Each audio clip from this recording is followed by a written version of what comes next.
here, and let me just tell you a little bit about the podcast. The reason for this is really to, without being rude, educate people about product and the yachting industry, but mainly about food as well. You don't have to be in the yachting industry to watch the podcast.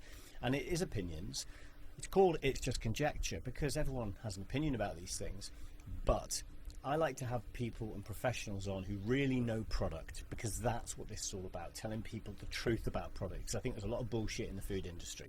And so that's one of the reasons I've asked you to come here. And you've actually flown in from the UK for this today, which is incredible. You've just arrived at the airport. You've just realised it's 32 degrees at 9 o'clock in the morning. You're used to rain in the UK. And you've arrived here in the south of France to come and do a podcast. Tell us a little bit about who you are and where you come from. Good to see you, Dave. Nice to see you. Yeah, it's 33 years I've been selling caviar. And I was born in Iran. And we've had caviar since we were young.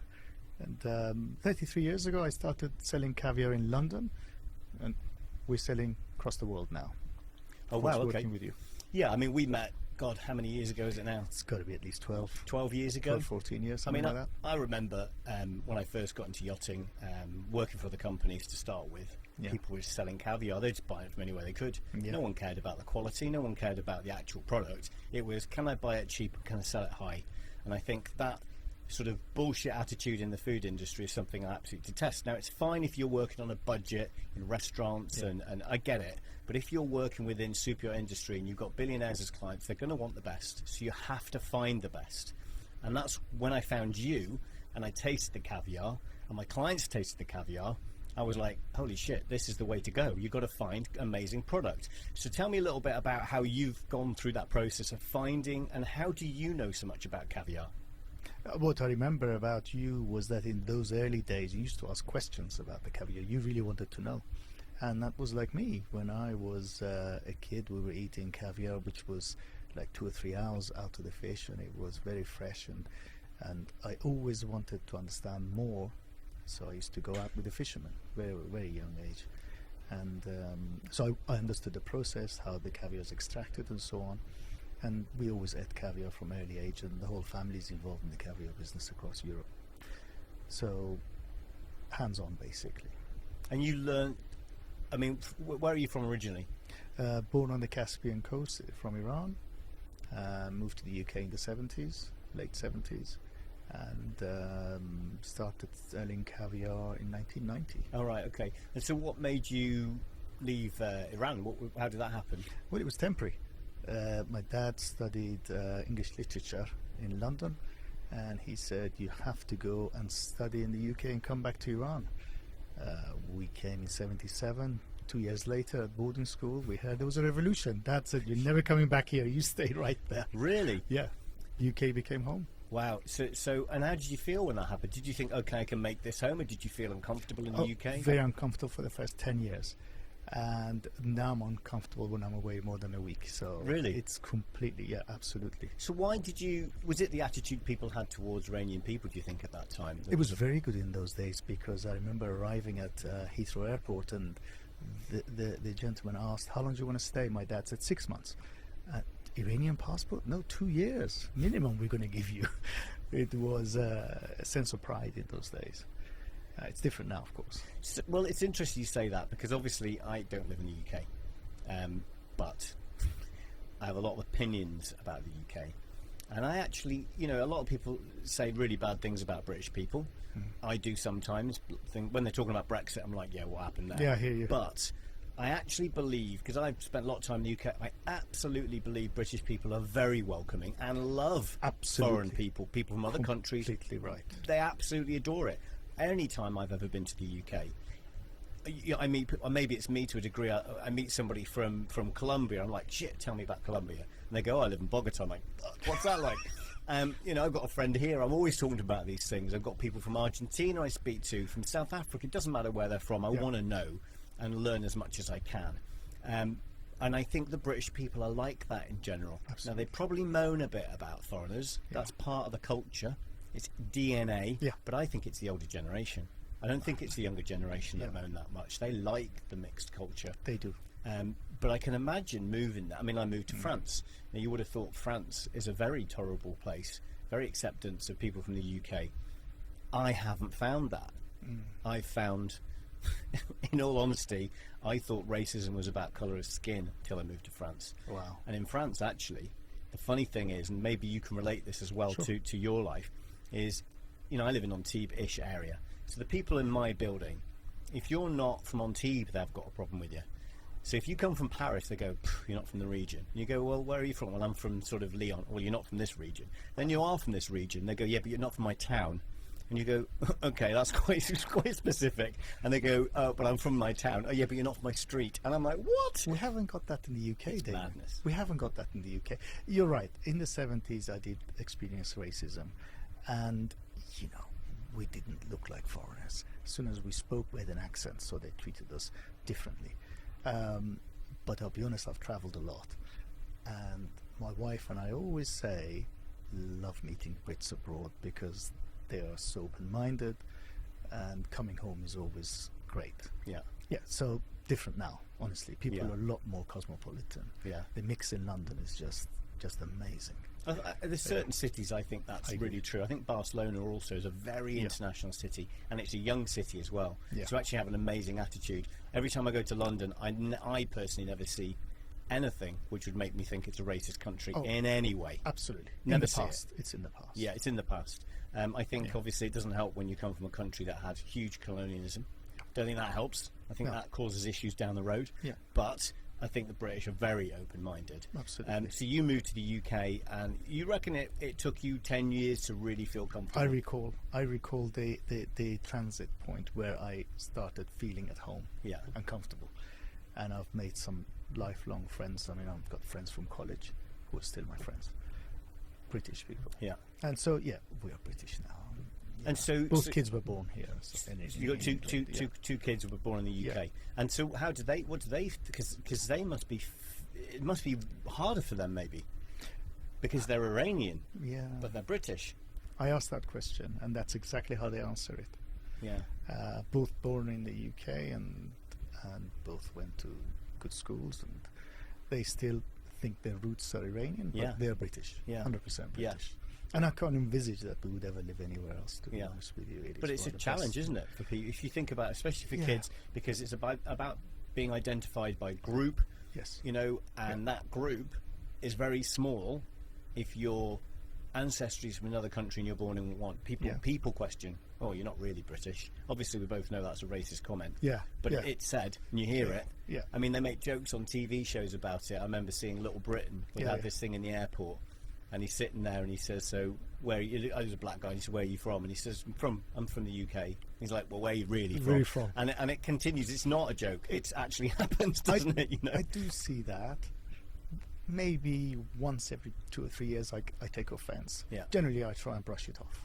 Because I think it is what you make of it. If you start looking for negatives in the UK, you'll feel as if you're out of place. If you're always looking for positives, you feel at home. That's exactly how it is. I think that's the same, not just in place, but business, anything. If you look for problems, you find them. If I'm driving to work in the morning on a busy Tuesday, if I'm in a bad mood, I'll find idiots everywhere. If I'm in a good mood, I actually don't even pay any attention to them. I'm just getting on with my day. That's well said. It's a self-attitude that has that change. An American client of mine, a black lady, mentioned about racism in the US, and I said, you know what? I don't see it that much in the UK. She said, yeah, but you don't realize you've got classism in the UK, very much so. That's so true. She pointed it out. I didn't even notice. We do have it. And that's so funny, because a lot of countries don't have that. They don't have a class system. Where the UK does, and it changes everything. It's quite interesting. So you spent 10 years getting through that. sort of boarding school and school, and then college. I think I felt good. That was the point. And so when did you get involved in the caviar industry? So I remember I was in Hamburg in '88 on a social trip to visit my cousins in they have a company called Caspian Caviar, and I was watching them preparing all this caviar for the airlines in large quantities. And there was 8 brothers all in the company working away, and they showed me the contracts they had with large American airlines and cruise liners, and I was very impressed. I then just talked through the steps, and it took me another 2 years, I think. And I was at the cross point where I had just left a sales manager's job in the electronics business, and I was UK sales manager for a company producing safety equipment for the oil industry. And I traveled to visit relatives within Europe in the caviar business. I actually quite enjoyed it. So that was the point. And I thought, I'll give this a whirl, and went to visit a couple of chefs. And I think one of the nicest meetings I had was with a young chef at the time, Philip Howard. We became very good friends. We're still in friends now, so it's 33 years ago. And he gave me a chance, and then I went to see Gordon Ramsay before he was Gordon Ramsay. And who was he then? What was his name? He was just Gordon Ramsay, a normal young chef. I think he was probably 20-something. Where was he working those days? Aubergine. He was working for someone else. A little he? restaurant in Chelsea called Aubergine. But as soon as I met him, I was energized. The guy has this amazing aura about him. And you can either fall out with him within the first 5 seconds, or you can be lifelong friends. And yeah, we hit it off straight away. And he said, be here every Monday morning at 10 o'clock. I'll get you appointments with chefs. He would call chefs and make appointments for me. Wow. Every Monday morning at 10 o'clock, I was sitting with him in the Aubergine having coffee. Wow. And that was the catapult, basically. He just did amazing things for us. But would you say that there was a moment, because look, we obviously we're here to talk about caviar, but there's lots of other stuff I always want to talk about, and people who've got their own business, for me it's something I really want to talk about. It's how that started, because for me there was a moment where I went, fuck this shit. I can't do this with other people anymore. Maybe it was arrogance to a degree, youthful arrogance. Yeah, dreams. Yeah, but more than that, it's like, if you're not going to do it properly, then I'll do it properly on my own. And if I fail, I fail. But at least I failed, and it was shit because it was me that did it, and I caused it, not other people not caring about what they're doing. And I do find a lot of businesses, it seems like they don't care anymore. Like somebody said to me, but nobody will care about your business the way you do. Of course, I'm not stupid. I'm not an idiot. I know that. It's not about whether other people will care.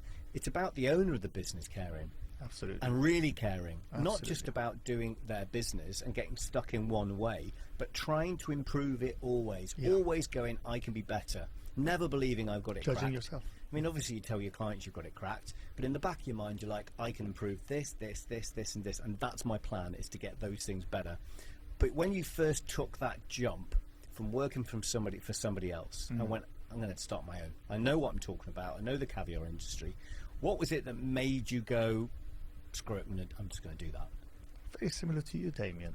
It was never about the money. No, exactly. It was, I looked at a few companies from established many years ago, and they'd monopolized the business, and they were complacent. They were basically just doing lines of chocolate and mineral water and caviar on the side. They had lines, they had vans going out. No one was doing it personally. No one was just specialized in just caviar, who had roots in the caviar business, who knew the ins and outs, and contacts are the most important thing in the caviar industry. So I had that, and I really wanted to make something special. And my aim was always having my caviar in the top Michelin star restaurants. That was always my dream. And I started along that route. Vanity dream. It was, I agree with you. But that's the same for me with getting a great big client, a large vessel, well-known vessel.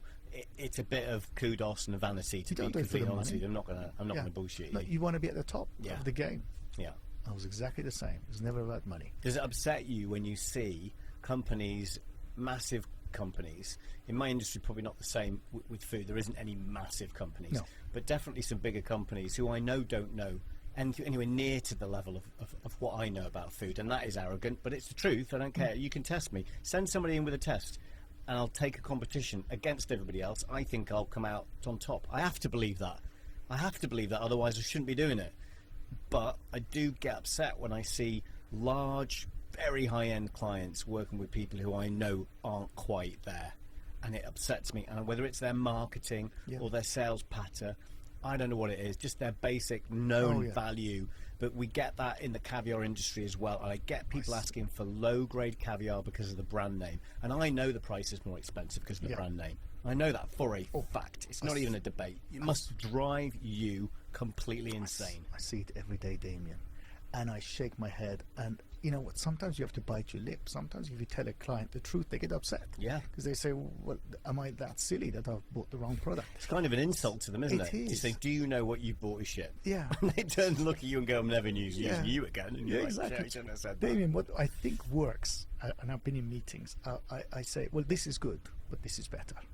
So that works. Yeah, okay. You don't take their pride on. Yeah, and I've done that a few times and I've lost clients. Yeah. I remember a situation with strawberries once when I went down to the dock. And you said, and you know, the captain introduced me to the chef, and the chef had bought his food through Holland to be delivered in the south of France. Fine, not going to debate about that. I can do, but I'm not going to. I will later. Give me a couple more waters. And, I'm sure we'll get there. And literally, I said to him, he said, well, why would I use you? I said, well, because my strawberries for a kickoff aren't grown under lights and in fertiliser. They're open, out in the open, organic. They're picked in the morning at 5 a.m. and delivered to my warehouse at 7, which means the quality is far superior. And I'm not going to debate it with you. It's got vitamin C in. And if you're serving a millionaire, billionaire on your yacht, and you're putting the best motor oil in the engine, and you're spending the best money on chefs and captains and all these professional people and safety equipment, you've got everything you can possibly imagine, and yet you're pumping him with crap, which quite frankly, in the middle of the summer, in July and August, why are you giving somebody Dutch strawberries? It doesn't make any sense to me. They're grown all over Europe, and in France they're unreal. I mean, the French local produce of this country, and everyone says it in the UK, they go, all British beef is best. That's not true. It's not true. We can debate that another day. You feel the same about caviar, I bet. Yeah. And we'll find this out in a minute. But when somebody says to me, why are French strawberries better? Because they're grown outside, in the sunshine, at the right temperature, in the right land. I mean, come on, this country's amazing for food. Unbelievable for food. Yes, maybe some of the chefs are stuck in their ways, and some of the restaurants you go to are not the best. Okay, get that. But I'm just checking it's still recording. We sound like we had an electric failure there. Yeah. So it does upset me when I see people paying a high price for a product that's not as good, basically because somebody's sold it illegitimately. It sounds awful. It's the same in caviar, isn't it? Yeah, it is. I mean, sometimes they've sold it because of their lack of knowledge. Mostly it's because they're just trying to make a quick buck. And I just, we've got examples that we'll discuss later, but I'd rather say, no, I haven't got that, rather than say, well, no, I've got something similar, but, I'm not going to tell the client. I would never do that. We've had that. Yeah, we've spoken about this. Recently. Yeah. We've talked about it, where I've gone, I need Almas. Now, we've had Almas from you before. Pure white. The guests couldn't believe it. They'd never had Almas like that. But you won't sell me grey Almas. You'll only sell me pure white. I'd rather say no. Yeah. And it hurts the client. They get upset. But if pure white Almas is not available, and it isn't always available, it's not grown on a tree, then you have to be honest about it, don't you? Absolutely. And you know what? This is the truth, and you can testify to this. I treat my customers as my friends. Yeah. Right. If you lie to a friend, they'll never forgive you. And I've always been honest with you and all my clients and say, look, Almas is very rare to get a pure Almas. And well, what is Almas? Let's take it from. This is a really good point. Let's take it from this, right? There's many different varieties of caviar. Yeah. Let's tell people what they are. So let's run through them from the low grade all the way to the top. Okay, from bottom up. So I mean, there's 34 members of the sturgeon family. So cool. This is going to be a long chat. Yeah, we won't talk about all of them. We're talking about the ones that are marketable. Yeah, we're talking about the ones that maybe clients on a super yacht might want, or high-end clients. Yeah. Let's talk about that rather than people who are going to go to Lidl and see it at Christmas and go, caviar, lovely. I'm not interested in that. We won't talk about pasteurized caviar. No. So tell us about the higher quality. Grades. I mean, as I say, 34 members of the sturgeon family. I mean, this is talking rivers and oceans of past. So we're now talking since 2007, only farmed caviar is available. Because? Well, United Nations set up a working group of countries that signed up to an agreement to protect endangered species. Sturgeon was one of them on the list, and the rhino and others. And when sturgeon was placed on this, they had to start controlling numbers. So they realized that the stock in the Caspian Sea was dropping, and around the world it was showing a sort of trend. So 2007 they said, well, you can catch all the caviar you want, but all the sturgeon produce the caviar, but we won't allow you to export it. So that basically dried out the market. Are we talking globally? Yeah, Russia and Iran were the biggest producers.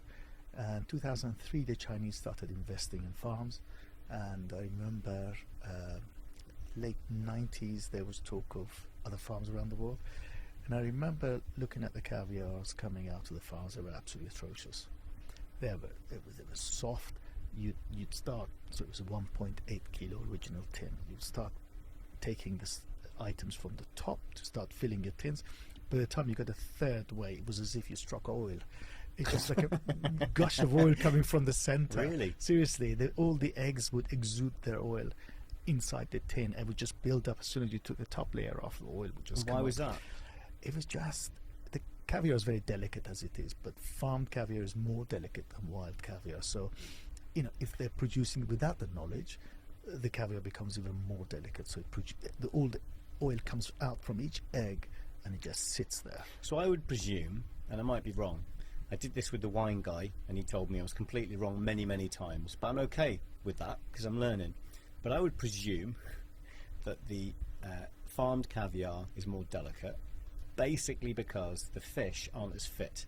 So the muscles in the animal aren't as strong because they're not wildly swimming everywhere. They're probably in a smaller area. They're not getting as much exercise, which means they're fatter, lazier, and therefore the eggs are going to be more fatty. And that means more oil in them, which means they break down quicker, and they're probably softer to a degree. Is that true or not? Very close to the actual facts, very close.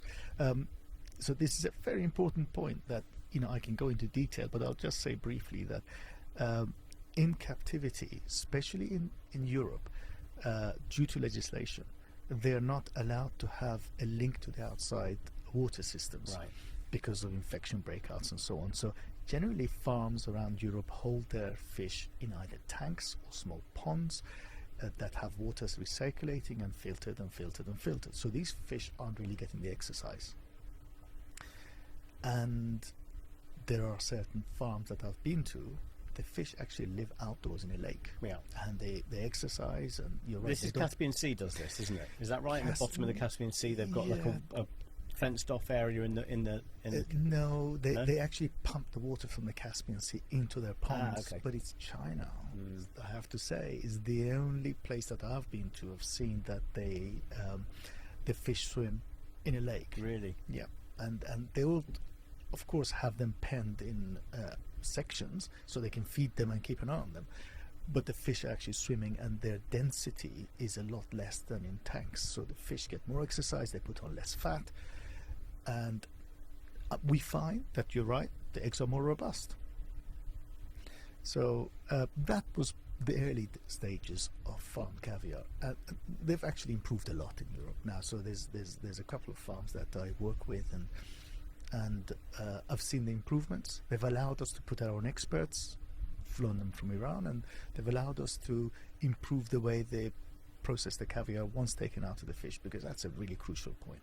There's an old adage that the Caspian Sea produces, the caviar masters say you have 9 minutes from the point you take the caviar out to the time it should be sealed inside the tin.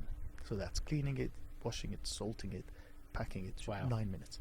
The longer you take, the longer you wash it, the more you wash the flavors out. The longer you take, the softer the caviar will go. So these are just intricate details that we've managed to do over the years. We've seen that certain farms have improved. And if you want me to go into more detail, we had a point, I recall, when we were working with the Chinese. In fact, I recall my cousin flew out to China back in the 80s, and he showed them how to produce the caviar properly. And the Chinese were improving more and more. And the first big farms really were investing in 2003, buying their fish from the Caspian Sea, stock from Russia, and introducing their F1 generation, which is their first fish. And around, I believe, 2010, we were sending experts to China to show them about the processing, the cleaning. And the guys were saying, they're taking notes. They're learning everything we're telling them. And every improvement we make, we're also making for our competitors' caviar. Yeah. So we said, we have to do something about this. So myself, my cousins in Germany, our good friend in New York, Paramount Caviar, we all agreed that we would consolidate our orders and just go forward with one buyer, which was the Germans. Yeah. So we sent our German family across, and we now control our own production. So we send 2 caviar masters once a month. One is a biotechnician, so he checks water quality, checks the fish health, and then the other one is a ex-caviar master from Iranian fishes. So 15 years, he was the man who stood in the production area and say, this fish, this section, this fish, this much salt. And he would be in charge of all the color, segregation of the type classification and so on. So he does our production, seals it, signs the bottom of the tins with his own signature. We then seal it with a tamper-proof seal. It then comes into Frankfurt, clears EU customs, and then we split it: UK, New York, and Europe. Is it true you cannot sell beluga in America? They banned it a few years ago. There is a farm, I believe, in Florida producing some, I hate to say, second-grade beluga. I've always been this way, Damien, and you know that. When it comes to beluga, the person who chooses beluga is a connoisseur. Yeah. Give him the best or don't give him anything. Yeah, of course, yeah. So I have a question about, we'll get back to beluga, but since we entered the US, I remember years ago seeing this TV show. It was about rich people, or semi-rich people in LA. Very weird program. They followed a few people around who could organise stuff for people who are renting a boat for the day. I seem to recall. Little boats. I remember this one where these clients had asked for caviar for the daughter's birthday. They were taking a boat out, or they had their own boat. It was not huge, not like we have here in the Mediterranean. It was probably like sort of 15, 20 metre vessel. Now, a lot of people go, that's quite big. Well, it's not in the world we are in super yachting. We're dealing from 30 metres minimum, probably through to 160 metres to 80 metres, whatever. Some of them are huge. A lot of our clientele over the years of, average size would be 60 metres. Now we're looking at probably 90 metres on average, which Mine's is bigger huge. than yours. That's what's happening in the yacht world. It's exactly. And there's new boats, probably 1,000 boats in production at the moment, waiting for new owners. Not waiting for new owners. The owners are waiting for the boat. They've already pre-ordered. So it's growing hugely. But I did notice on this TV show that this lady, to get caviar, which is a TV show, so it's all bollocks, but generally she went to a farm, got in the pond with this guy with his big trousers on. Yep. They literally caught a sturgeon, cut it open, took the caviar out, put it in a tin, and she took it to the boat. And I was like, is that really how it works? I think that smells a little bit like bullshit to me. Exactly. Bang on, Jamie. Damien, you're not in the caviar business, and you read that well. To be honest, the most important thing about caviar, I remember I was 5 years old. My grandmother used to bring us caviar, which was 2 hours old. It was bland. It doesn't develop its flavor for a while. So you need to salt it, allow it to rest. You don't even move it for the first week, because any movement, it unsettles the caviar. You get more soft. So after about 3 weeks, you start getting flavor. Really? Yeah, and some of my clients prefer their caviar a month old, 2 months old. I've got some clients who want their caviar More 1% mature. salt, Aged. 1% salt, and they want it within a week. Okay. I've got most of my customers say that's bland, doesn't have any flavor, and I agree. All the interesting flavors come through later. So yeah, what that show is about look at me, I've got connections. That's all that is. It's not real. Well, obviously, I watch Selling Sunset sometimes, and if you ever watch that TV I show, have. or if you Only know once. if you know about it, anybody watching now is going to break down and cry if they like Selling Sunset, because I went online and I read about it, because I was like watching this 6th season, and I'm like, this is bollocks. It's hilarious. It's a comedy show, really. But it's all scripted, in my opinion. It's all set out. You wouldn't have an office with people bitching at each other like that and arguing. You go, you're out.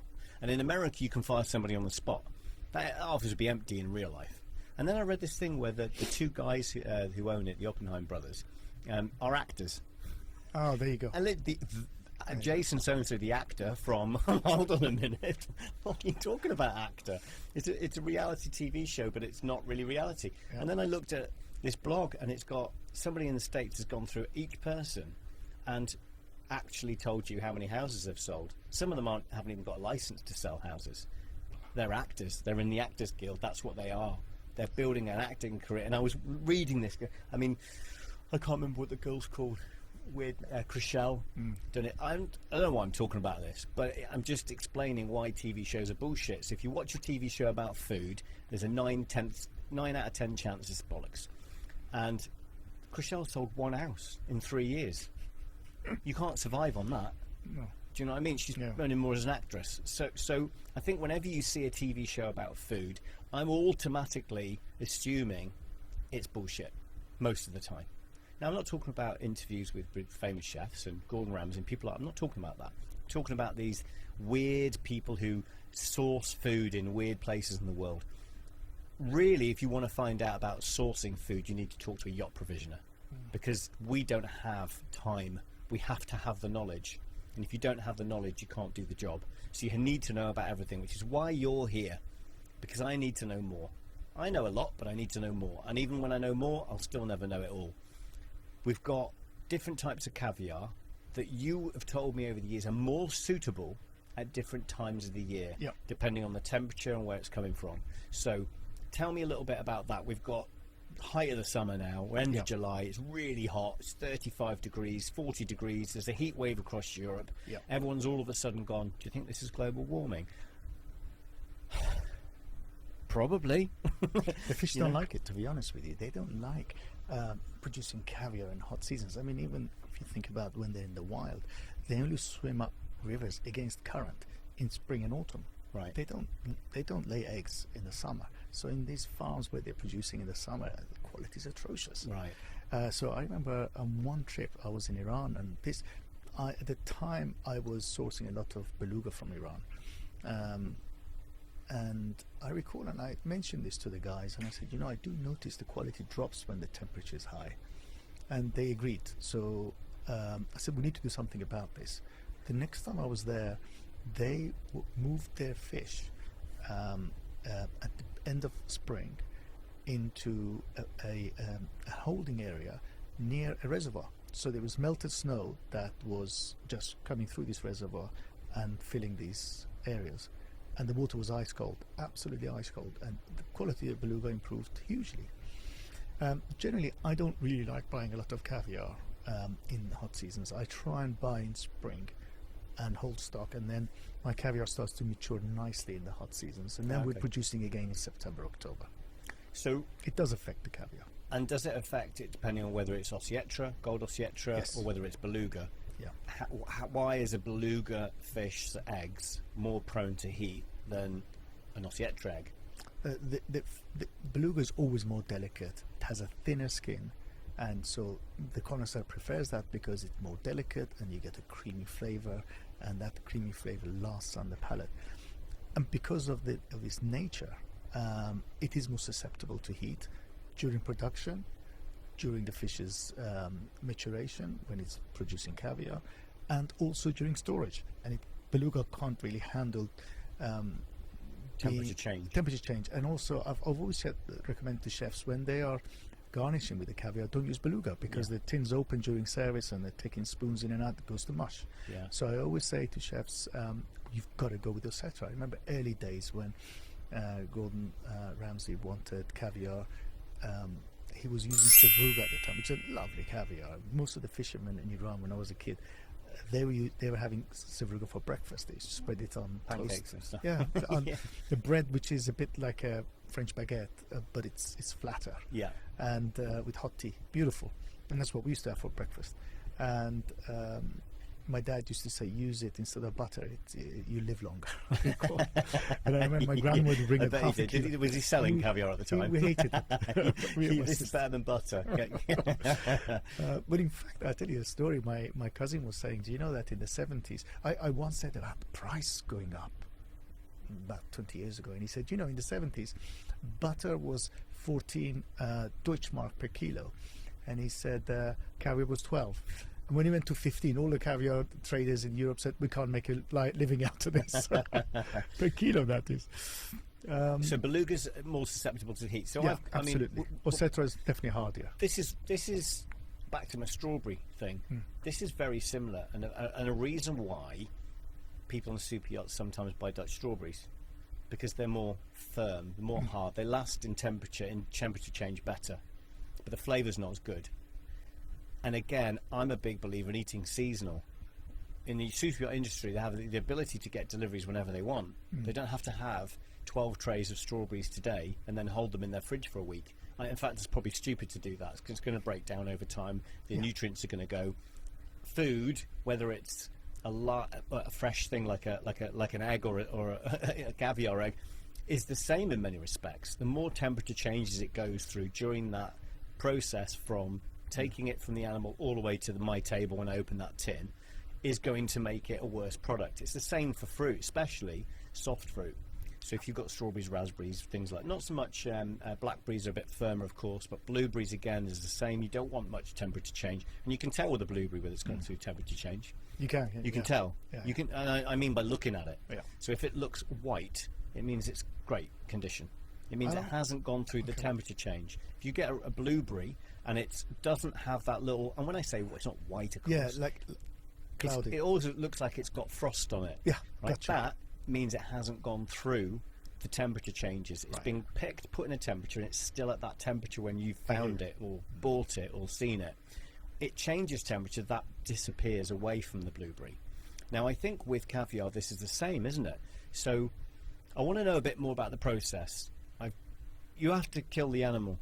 Yeah, there is a fork in the road at that stage when the fish goes from the stage 5 of its reproductive cycle to stage 6. So pretty much this was experimented in the 60s by the Russians. So they would inject the fish with hormones. So it would fool the fish to think that it's swimming up the river in spring or autumn, and the pituitary glands behind the gills would start to produce this hormone. Then, see, all the eggs are enclosed in a sac. They're actually stuck individually inside the sac. You can't mechanically remove them unless you remove the sac and separate. So by injecting the hormones, you fool the fish into releasing the eggs. And then those eggs there's a little incision made. You then squeeze the eggs out, put them into test tubes, and inseminate with male hormones, male sperm if you like, and then you produce your hatchery program. You can make more fish. That is not suitable for human consumption. The eggs are sticky, they have this chemically flavor. It's not very nice. So there's a couple of farms doing this. I don't approve of it. I think the fish go through so much stress that 50% of them die off, and for about 2 years they don't produce caviar. Yeah. You're taking this fish out of the water, you're squeezing the life out of it, injecting it, cutting it, and then stitching it back up again. Isn't pumping it with a hormone that makes it produce eggs at a time it naturally doesn't, can't be good product? I forget the animal cruelty and all that kind of crap. People might go, oh, this is outrageous. Okay, fine. But taking away that bit, it just creates a poor quality product, surely. I think it does, because when they're washing it to get the stickiness out, they're washing the flavor out. Right. That's the first thing.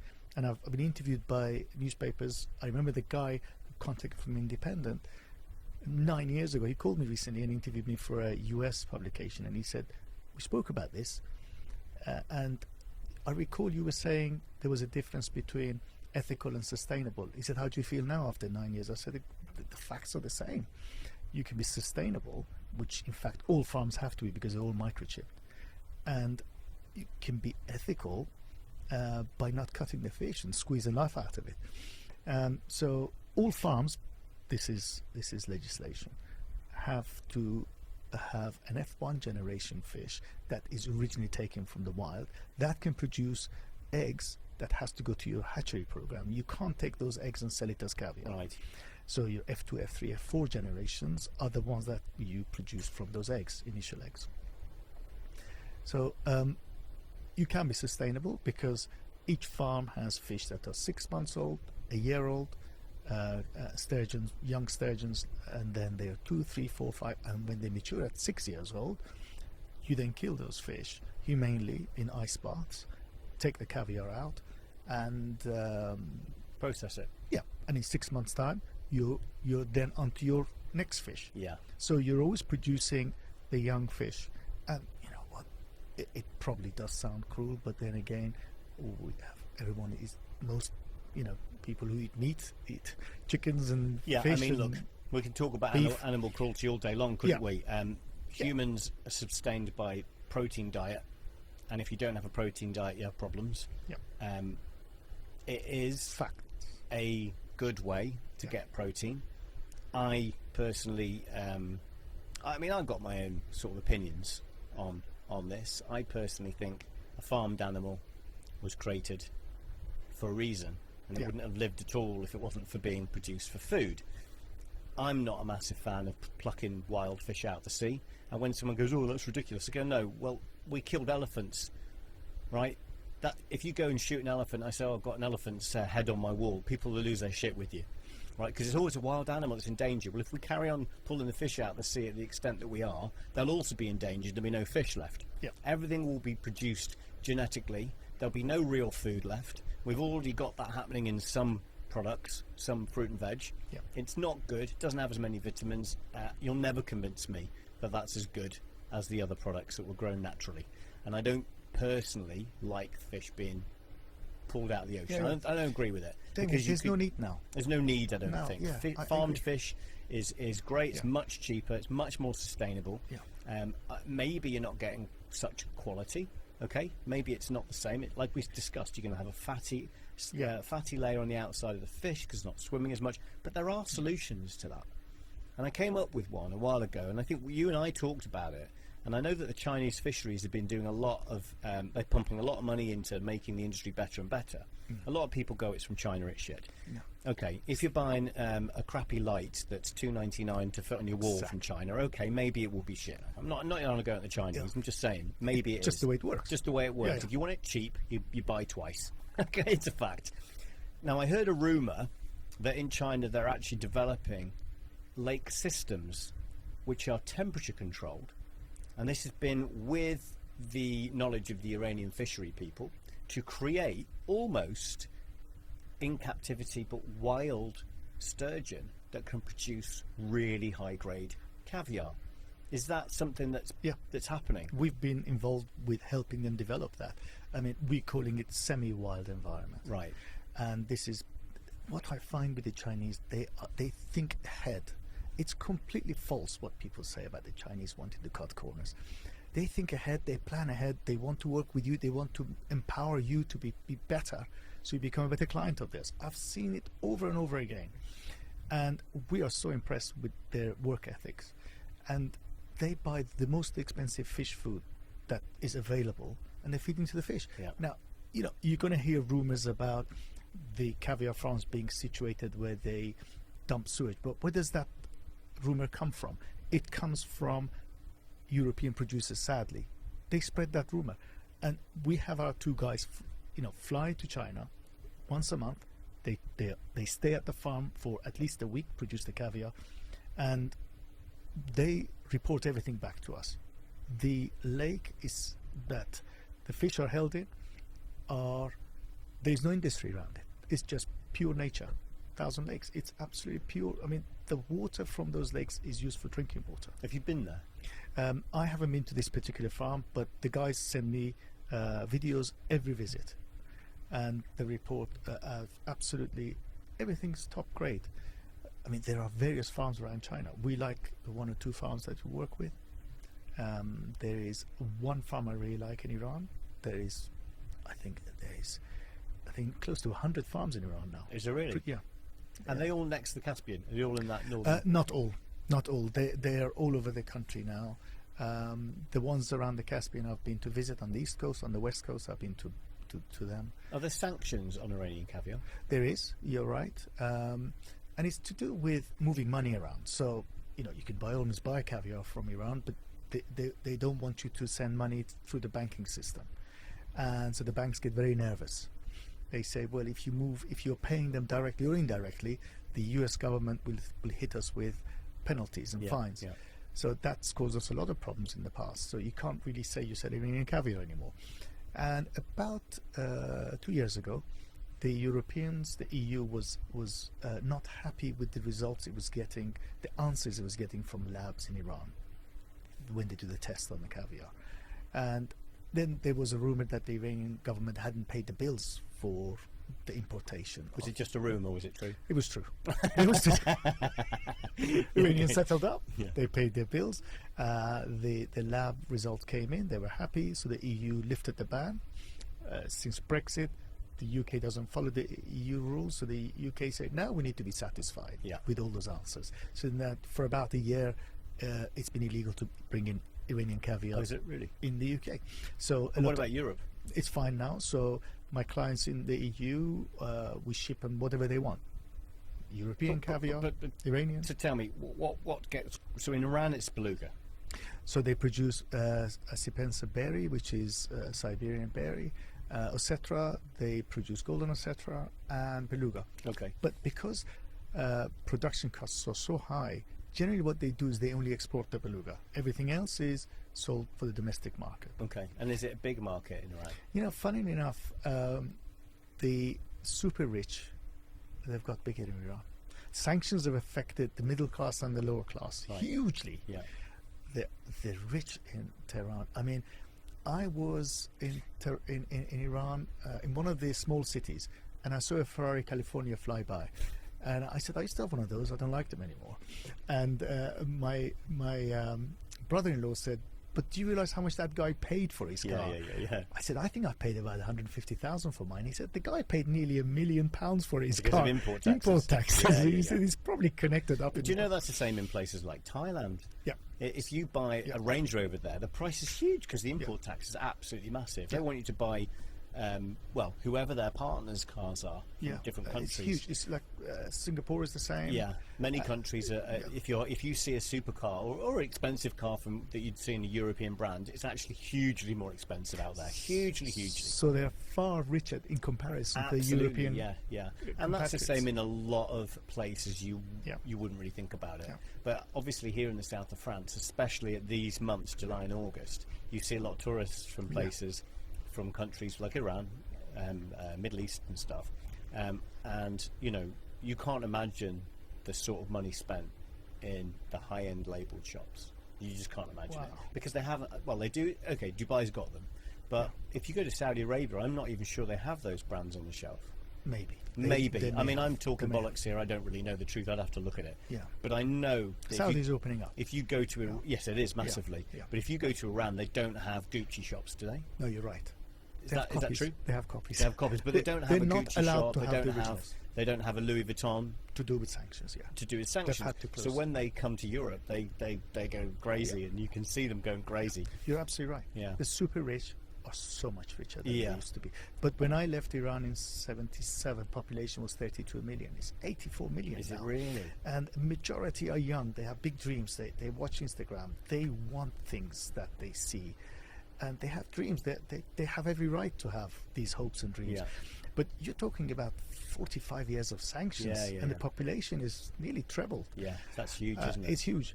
So it squeezed the middle class to being into lower class. I just feel... I have a lot of feelings about these things. I know you do. I feel really, really, really pissed off, to be honest with you, that the world is the way it is. I'm not going to pretend I have the fucking answers. But, and I'm not saying sanctions don't work in some cases. All I'm saying is I think there's other ways I think the education system globally is bullshit as well. I think that can change. I don't know why people are still doing master's degrees at 27, 28, 29 age. Get a job. Get your shit together. What are you doing? What are you still training for God's sake? When I was 20, it was in a kitchen. After university, straight in the kitchen, and I was a kitchen porter because I knew I had to start at the bottom. I got potatoes thrown at me, knives thrown at me. I learnt the hard way. It doesn't seem that people want to do that anymore, which is why I've got an issue with the youth to a degree. They all believe that they can have a side hustle. Side hustles take 20 hours, not 20 hours a day. They're a 10 to 12 hour job. Do you know what? It's not fucking 1 hour a week and you can earn 30 grand a month. It's bullshit. It's a lie. The guy's selling a course to you or some other bullshit. He wants you to click, so he's getting revenue. Moron. Wake up. You know, if you see somebody, oh, I can give you the dream, it's bollocks. Nobody can give you the dream. There's only one person that can give you the dream, and that's you. So wake up in the morning, self-educate, get your shit together, and stop watching social media dreams. I watch social media when I'm having my bowl of cereal in the morning, between answering my clients who are texting me from 6 o'clock in the morning. I'm sitting there, I go, you know what, I'm going to have 10 minutes where I'm going to laugh at the world. My reel comes through and it's people falling down holes, golfers topping their ball into a tree and it coming back behind them or hitting them in their chin. Just funny stuff that I want to watch and makes me smile, because I need 10 minutes of humour. I don't watch it for any tips on how to make money, because it's bollocks. But I've forgotten my point now. So I'm talking about sanctions. Yes, I know if countries aren't doing good things, but I think the big problem in the world is the governments. The people in Iran don't have an issue with me, and I don't have an issue with them. I never had an issue with the people of Iraq. Never. Never wanted to. Never, never, never. I'd never have woken up and gone, fuckers. Never would have happened, because they've got their life, I've got mine. Everybody wants the same thing. We want to have a better life, maybe have some children, look after them, grow them into good people who can expand and do good in the world. That's all people want. A roof over your head. Nobody wants this bullshit. No. We've got a war in Ukraine at the minute that absolutely shouldn't be happening. If you've got a problem with me, you don't fight him. Fight me. Tell me, have a word with me. Sit down with me and have a chat. And don't complain and say for 32 years I've trying to been talking to you. Actually have a chat. It's quite simple. It's mistrust thing. It's mistrust, but it's governments mistrusting each other. The people of the US are propagandized against everybody else. Oh, the news in the US. It's crazy. Sadly. I watch Fox and CNN for a laugh. I because I'm amazed. Believe how free our press is. I can't watch American press. Seriously. But then I watch Sky News and I watch BBC, and everything's propaganda. Yeah. If you go to Russia now, it's propaganda against everybody else. You go to Ukraine, it's propaganda against Russia. Now, I'm not saying the Ukrainians are wrong; they're getting fucked. So, if anybody deserves to have propaganda TV, it's them. To be completely honest with you, because they didn't do anything, not in my opinion. And it's just conjecture. So I'm allowed to say what I want, but I don't know about all of the aspects of the Iranian government for the last 100 years. I'm not clued up on that, and I don't know all the strife that people of Ukraine and Russia have gone through. I don't know the answers, and I don't have the facts. I'm just saying it seems pointless in 2023 to be killing people for no fucking reason. And if you've got a reason, sit down and talk about it. It's bollocks. You and I agree on one thing, Damien, that an action 50 years ago has a reaction 20, 30 years later. Absolutely. And they think they're doing the right thing. Yeah. And a perfect example, I don't want to stay on politics for too long, but just a perfect example, close to my heart. My father was involved in the student movement to support the only democratic prime minister we ever had, Dr. Mossadegh, who came into politics, multimillionaire, left as a pauper with cancer and house arrest. He wanted to nationalize the oil industry, and he wanted to have it for the people, and he promised people prosperity, education, and pretty much he built 3 hospitals from his own funds, because he realized that particular area didn't have a hospital and people needed to be looked after. He came into politics and he wanted to make things better. These are the people we need in politics around the world. 100%. What did they do? I don't really want to get too deep into it. They didn't want him because they thought their interests were more important. So they overthrew him. But the CIA actually, it's written. The facts are there. CIA actually said, actually, this guy is a bit weird, but he loves his country. Don't execute him. House arrest for 14 years. And his nephew went to visit him. He said, you know what? I want to be like you. I want to go into politics. And he turned around and he said, look at what politics did for me. Don't you even go near politics. You know, this is what happens to a good man. That's so true. And I've thought about going into politics. Right? Yeah. Well, I know you'd be something. I'd be voting for you. I'd be a nightmare. I wouldn't let anyone get away with shit. Yeah. I'd first day, I wouldn't do any celebrations. I'd go outside in front of the number 10. I'd get on the microphone and go, right, getting our shit together now. Everything you know previously is changing. Okay? No more of this bullshit. Just because you've been elected by a load of people in Leeds doesn't mean I'm going to choose you as my fucking finance minister, okay? Yeah, what's your I'm background? going to choose somebody who's absolutely qualified to do that job. I do not phone an electrician to come round and do my plumbing, right? I don't do it at home. No. So why the fuck would I do that in a country? What I want to do is go, right, you've all got into you've been voted in. Great, you get voted in your area, I get voted in my area, I become prime minister. Right, what's my skill set? If I don't have a skill set, I'm employing somebody to do it. I'm not going to pretend all of a sudden, because 66 million people in the country, or the majority of them voted for me, that all of a sudden I know the fucking answers, because I don't. I don't know it in my business, and I wouldn't know it running a country. And you don't know it in your constituency either. Yeah. Just because you lived in Ealing and you became MP for Ealing, doesn't mean you all of a sudden should be Education Minister. What the fuck are you talking about? I noticed that years ago. This kicked in when I saw Alistair Darling, who was the executive. Labour Party, wasn't it? Yeah, Labour Party with Gordon Brown, dictator, didn't get voted in. Same as Sunak, didn't get voted. Sunak's not been voted in by the people. People haven't voted him in. He's never been up against anybody. Therefore, in any other country in the world, they look at the UK, and the UK gives it this about how fucking perfect we are, and democracy, and we've got Prime Minister after Prime Minister after Prime Minister who was not voted in by the people. That's called a dictatorship. Now, I know it's not run like a dictatorship. It's a modern dictatorship, actually. That's what I think it is. It's wrong. If you change the lead of your party, immediately there should be a general election. I agree with because that. you give the people the right to choose. Okay? I agree with Simple as that. You don't choose it between your party and go, well, the party won. No. Things have changed. We've got TVs, we've got cameras these days. It's in your pocket. It has to be a personality who understands what the people are going on about. I'm not saying Rishi's bad, by the way. Don't know him personally. Haven't got a clue. I've had people tell me he's amazing with figures and numbers and stuff like that. Great. But he still has to be voted in. But when you get voted in as a PM, what you don't do is just employ your mates. You go, who's the best person for the finances of this country to get our shit together? What do I get on with? I'm going to bring him in because, you know, and you want a school teacher to be your education minister. I agree. Doesn't matter whether they're voted in by the people. Good. The people in that table Proven. who are telling me every day what's going on need to be professionals. Doctor, teachers, you name it. People who understand. Somebody from the city to be in the treasury. Absolutely. Running the treasury. People who understand the microeconomic situation that's going on. I have this conversation when I travel, and people keep saying this about Britain, and I always say, yeah, I agree, still the best country in the world, in my view, to bring my kids in. It's not perfect. There's nowhere that's perfect in the world. And there's a young son of a friend of mine, Iranian guy, mother and father both Iranian, born in the UK, lives in Barnet, and he said, I want to go into politics, I want to be a Conservative MP, and he's got every chance. And I said, do it because you want to make things better. Don't do it because you're going to be famous. He said, absolutely. I said, do me a favor, read the Life and Times of Dr. Mossadegh, and he just loved to do things for the people. Do that if you want. Remember, recently I had a conversation with a client of mine, ex-Sandhurst officer, and he said, you know what we should do in this country to make it better? He said, we should pay prime ministers more. I said, absolutely not. Quite the opposite. Footballers are paid so much, they're not hungry anymore. I said, what we need is someone who loves the country so much they'll do it for free. Yeah, I They'll completely make the agree with country that. better. You kind of need somebody. We end up walking towards a conversation about Trump. We don't know where that's going to lead. We could do another one. We could, but the point is, to a certain degree, you're right. Yeah. What you want is somebody there for the right reasons, and money isn't the right reason as far as politics is concerned.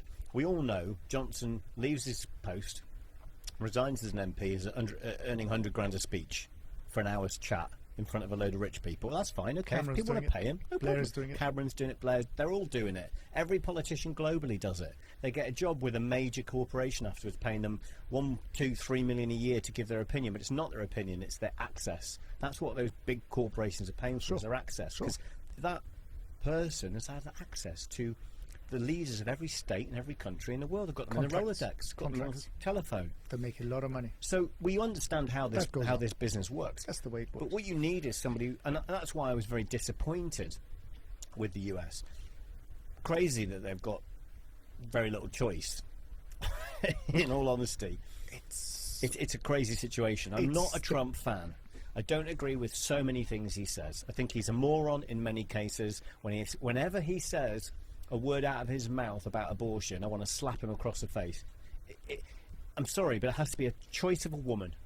Anybody who says it's anyone else's choice should get kicked in the arse, right? Agreed. Any man sitting in any fucking room who has the indecency to say what a woman should do with her body is a fucking dick.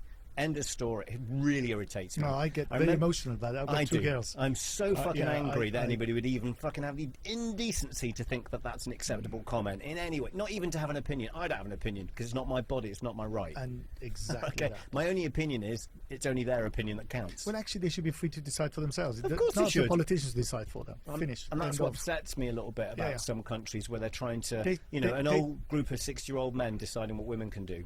Are you on crack? What you've been smoking? That's 2023. Most powerful country in the world. They deserve better. The people deserve better. Of course they do. It's crazy. I look in the UK and saw this whole disagreement with Brexit, which has fucked many businesses. I had somebody email me the other day saying, we had a quote with you 3 years ago, I haven't really heard much from you, what's happening?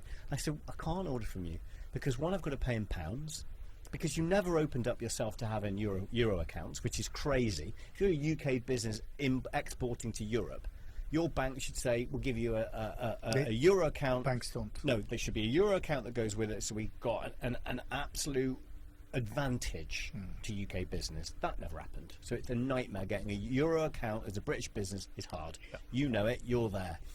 But the other thing that really pissed me off is with Brexit, is this bullshit story where politicians said, but Brussels makes the rules. Well, they do make the rules, and it's a joint consensus between all 27 states, okay? So it is made in Brussels. I'm not going to argue with that. But when that whole tampon tax thing came out, I'm going to use that as an example. Really pissed me off. I'm not actually a feminist. I just believe in everybody having a right. Okay? Yeah, no, absolutely. So this has got nothing to do with women. Right. It's basically a right. Correct. The tampon tax, if you expect a group of people to use a particular product, it should not have tax on it. I don't think condoms should have tax on it. I don't think contraceptives should have tax on it. Yeah, and I don't think any female sanitary product should have tax on it. And when the government turned around and said, yes, but this is a law agreed by Europe, I'd have gone, no problem. I'd have had that microphone set up outside number 10 a lot. If I was Prime Minister, it would have been literally all day and night, because every now and I get a bit pissed off. I'm going out and having a word. I'd have gone out there and I've gone, right, from tomorrow morning, no business in the UK can charge tax for sanitary products. Full stop. There'll be a list on the government website, and every company, no tax. You won't be charged it. You don't charge it to the customers. That's over. I'm sending our best lawyer to the European Union, to Brussels, to sit down with them and tell them to fuck off. Simple as that. It's not happening anymore. You can make changes. Of course you can. If you are in there. People's rights as a human being in a modern country to not have to pay tax on a product you're expected to use. Yeah. It's crazy to charge them tax on it. I don't understand it. And yet, it's the same in France. They're paying these taxes. But I think it's changed a bit now. But the problem we have with politicians is they haven't got any balls anymore. They don't understand why they're there. They don't realise that their only job is to fight for the people, is to work for the people. They're being paid by the people. That's how it should be. And then they stand there and go, sorry, I can't talk to the press, or I'm too busy. Not too busy, have a word. We've got some questions, mate. Answer them. We want to know what's going on here. Why are you blowing up people in this country? We haven't got any problem with them. It's not about the safety of this country, actually making it less safe by doing that. That's the problem. We think we're going around the world saving people. Who are we saving? We're not saving anybody. We're making the citizens of our own country less safe. They can't travel to Kenya without being abducted. They can't do many things they used to be able to do. Why are we abusing all these people? Why are governments not understanding that they're only there to do one thing, and that's to work for you and me who pay them? Yeah, I mean, I say this a lot of the times, when I'm trying to get export permits. Brexit happened because you have different generations wanted different things. So you have the slightly older, I'm just generalizing here by the way, slightly older who wanted the empire back. Then you had the young who actually didn't bother to go and vote. Majority didn't, because it was raining that day. Why bother? What's it going to change? It was raining. They didn't go out, and then the next day they were demonstrating because seriously they said we want another vote. Where was this? Too late. This was Brexit vote. Really? Yeah, I remember there was a lot of polls done, and I thought it's never going to happen. And I remember that day I was driving, and I had a conversation with a very wealthy client of mine, and he said, thank God we'll be out. And when he said it, with all his investments, and I thought, wow, we got no chance.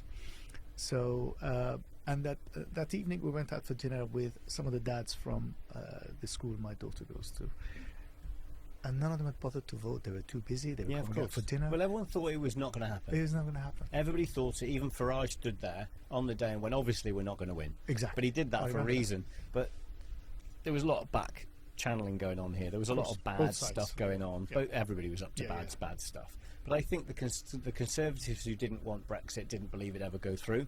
I think half the population didn't vote because they won't go through, and that's what allowed the people who wanted it. Because the people who were staunch out of Europe went, "I'm voting." People that didn't want out went, "It's okay because all the others will vote." So if you did a vote right now and you did it online, which it should be, voting should be online. You shouldn't have to go and stand in a queue. 2023. What the hell are you doing? What the hell? We're not giving out ration books after the war. Get your shit together. We've got computerization. We're sending probes to Mars, and yet people are queuing in the street and taking a day off work to vote. What are you doing? Yeah, it should be on your phone. App, boom, done, vote. Do it easy. Takes a second. Oh, back you're to right. work. And if they did it now, we would definitely be in Europe. And also, I think if you're making monumental governmental change to your country, 50-50 isn't right. It should be 60-40. Oh God, absolutely. You shouldn't be able to change something. Look at the history of the Greek Empire. Why did that go to shit? They gave everybody the vote, right? Everybody had the vote, and they made silly decisions because they didn't understand geopolitical situation of the Greek fleet, which sailed to Sicily. Everybody, let's all go there. Send them all, vote, all of them go, right? They did it in the General Assembly. The whole country voted, we're really powerful. End of the Greek Empire. Persians came down and fucked them. It's a story you can read in history books. Yeah. Democracy's great to a point, but you can't just give everybody the vote on everything. But you should have major stuff should be voted on. They do it in Switzerland, don't they? Yeah, you have a very high proportion of highly educated in Switzerland, so you can give them all the vote. I mean, we were here to talk about caviar. Yeah, we could talk about the education system. I'll probably do that another day. But I think the reason I said it was because I know that you're a UK-based business, and so Brexit has definitely damaged your business, hasn't it? Yeah, I mean, so previously, we had yachts that you were ringing me, telling me that tomorrow they're sailing at 10 o'clock, get some caviar over. So we'd box it up, we'd ship it at 4 in the afternoon, 9 o'clock in the morning, you had the caviar, it was on the boat. Absolutely. To get an export permit now, it's taken me 4 weeks. Yeah. And I chat, and I'll give you a perfect example. We have a very wealthy, big caviar lover client in Oslo. And he called me about 2 years ago, December. And this was 2nd, 3rd of December. He said, we've got an event that's happening on the 17th of December. I need 10 kilos of caviar. I said, absolutely no problem. He said, if it's here the day before, great. If not, cancel it. Now, you start that process of preparing the caviar and getting your permits. It takes time. And if you don't make it on the last day, it's all been for nothing. Yeah. And all that caviar is packed in those specific tins. Then you've got to find someone else to buy it all. Yeah. Because every client has different requests. Yeah. So I put my application to the British authorities, and the 12th of December, I contacted them. I said, how are we doing? Oh, we haven't even looked at it yet. I said, this can't happen. So I contacted our office in Berlin, and I said, help me out. And this is documented. Email goes out at 2:30 on a Friday afternoon. 5 o'clock they said, your permits are ready. Do you want to pick them up from Bonn, or should we just overnight them? So Monday morning we received them. It was on a flight to Oslo literally 3 days later. Yeah. So I sent all of that to the head of CITES UK in Bristol, and I said, this is how they're working in Europe. 12 days, you still haven't looked at my application. Yeah. And it's taking 4 weeks. And if you want us to be competitive, now that we're outside the EU, you're going to have to do things differently. Yeah. Yes, of course, we're employing new people, we've got to train them up. Nothing's changed. Yeah.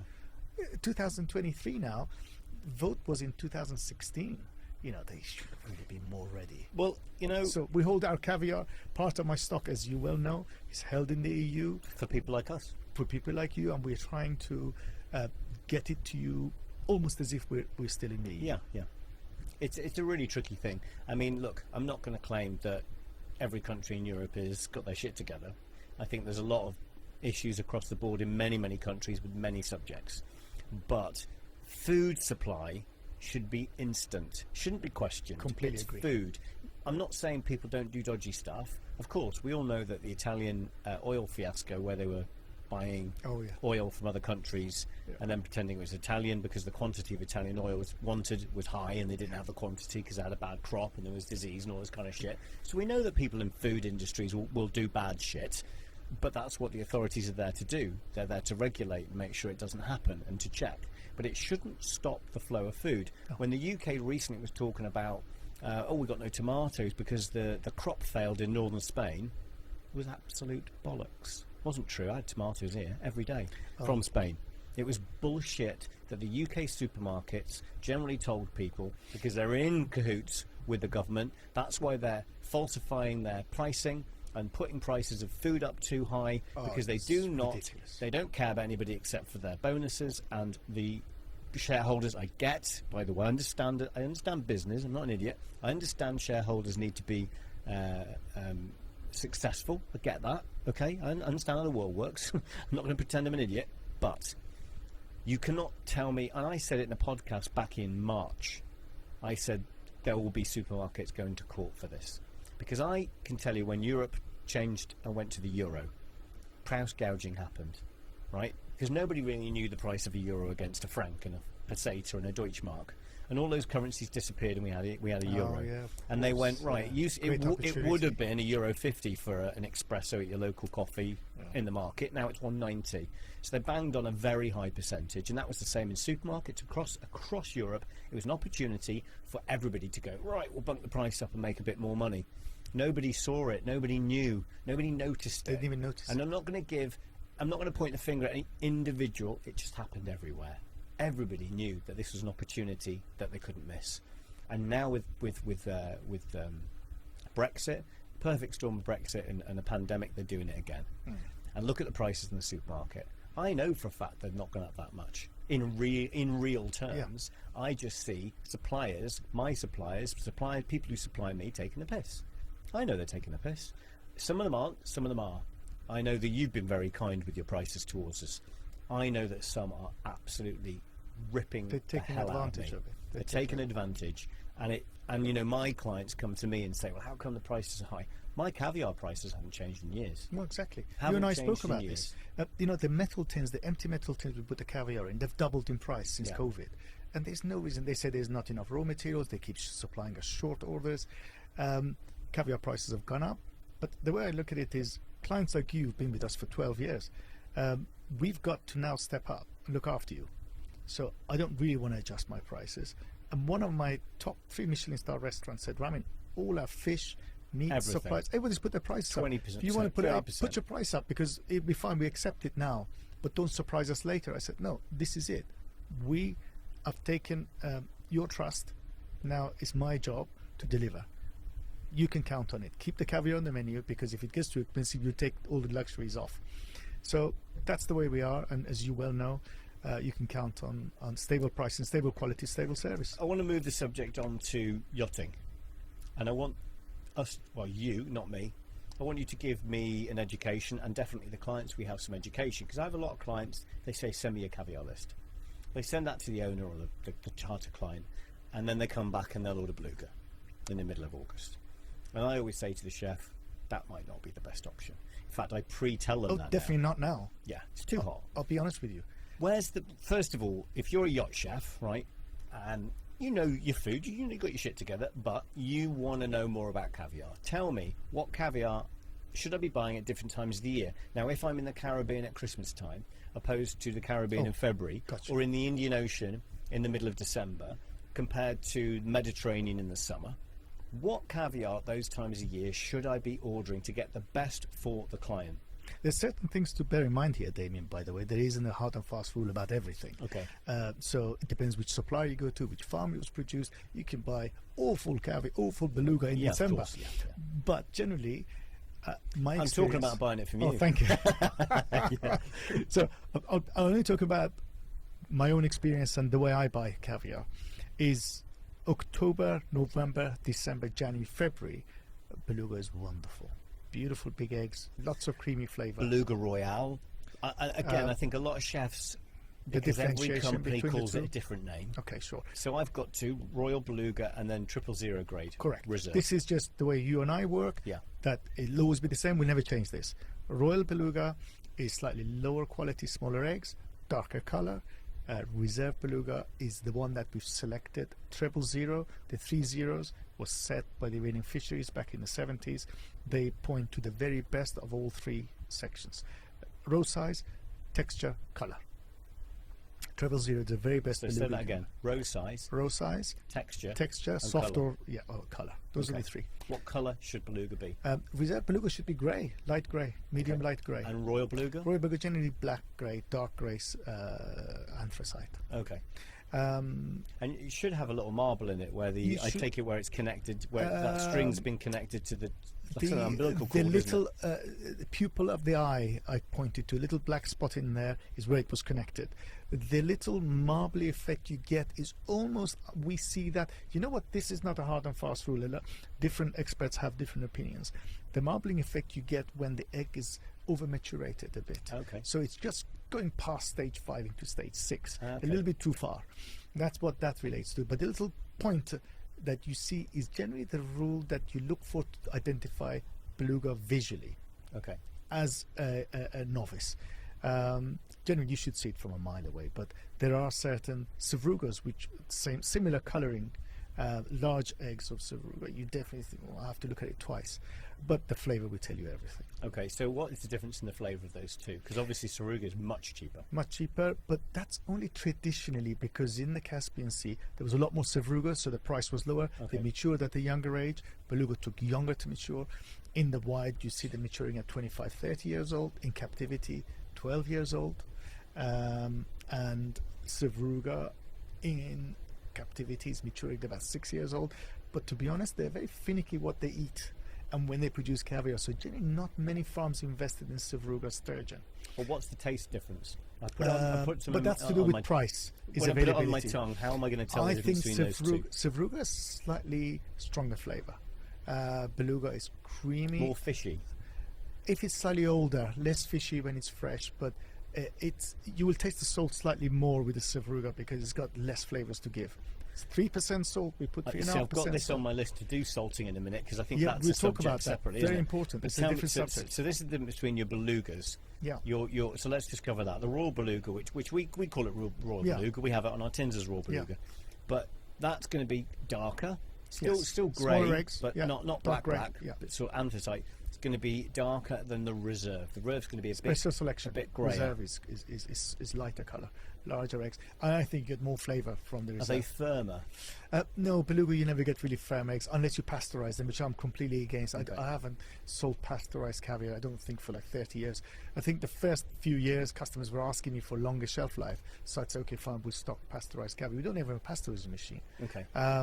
And that basically cooks the eggs. Yeah. So you get a really thick skin and it's bitey, and I don't like that. I think caviar should be delicate. And I'm So now we get to Osietra. yeah, etc. Thicker skin. So is it Osietra? Osietra? Russians call it Azietra. Iranians call it Asetra, A-S.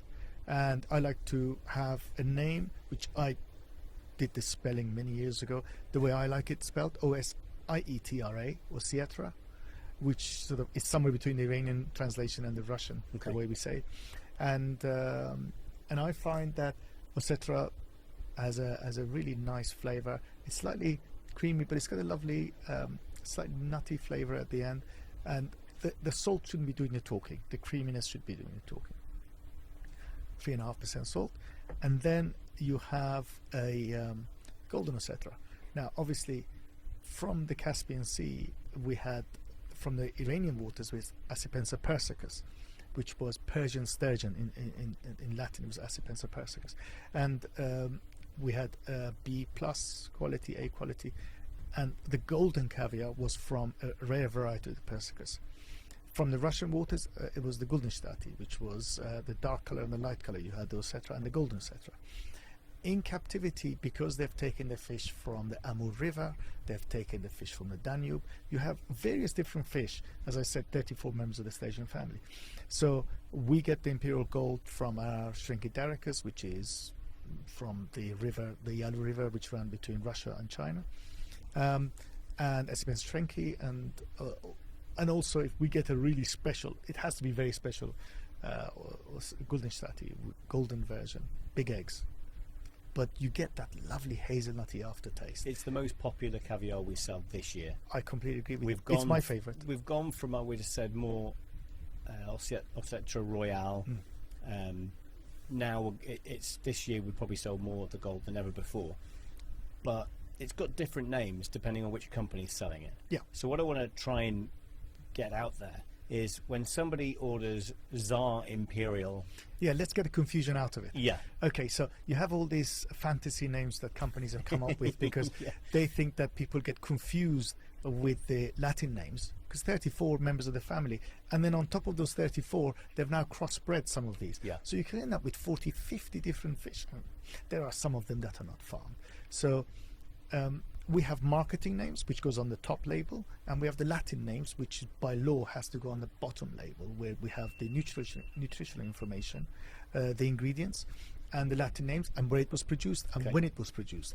So and that's what that back code is. Yeah, that's what that's all about. It gives all the information. Correct. The long code on there, which is on our website, and also I think you've got it somewhere. Yeah, I've got print. It all written down. Yeah. We've, I only stock caviars that I like myself, to be honest. And as you said at the beginning of this conversation, you said opinions are different. Yeah, it's my opinion, and a lot of my clients. Storeroom here. All the stock product I have is stuff I like. Exactly. Because I know the quality. I know when I'm selling it being genuine. And that's the thing. You put your name to it. Yeah, exactly. And I think your caviar is the same. And it's why after 12 years we still have this fantastic relationship. Because I know when I get caviar from you, it's top level. And you are giving me the correct information, which I pass to my clients. My clients are chefs who then tell the owners and the charter clients the information when they ask it. And therefore, I'm being genuine. If I'm buying my caviar from some company I don't know off the internet and going, well, I'll sell that, and I could name a few. I'm not going to name drop them because they don't deserve to be mentioned. In all honesty, because some of them are buying crap from huge farms. You know that. I mean, there's one massive company that's selling huge quantities of caviar, but a lot of it's not top grade. It's very low cost. They're doing a lot of trade. That's not what I'm trying to achieve here. I'm trying to buy the best quality I can, so my clientele, when they buy the caviar, get the best. But that's the same for everything I sell in the think storeroom. You trust me, and I put my name on the caviar. Yeah. And I remember being at when was it, 2003? I was called into a meeting at Selfridges, and the head buyer sat me down. So the assistant fresh food buyer was somebody I'd dealt with in the hotel business, and he got this job and he wanted to bring me in. And he sat down with his boss in front of me, and she started asking me questions, and she said, why do you think we should buy from you?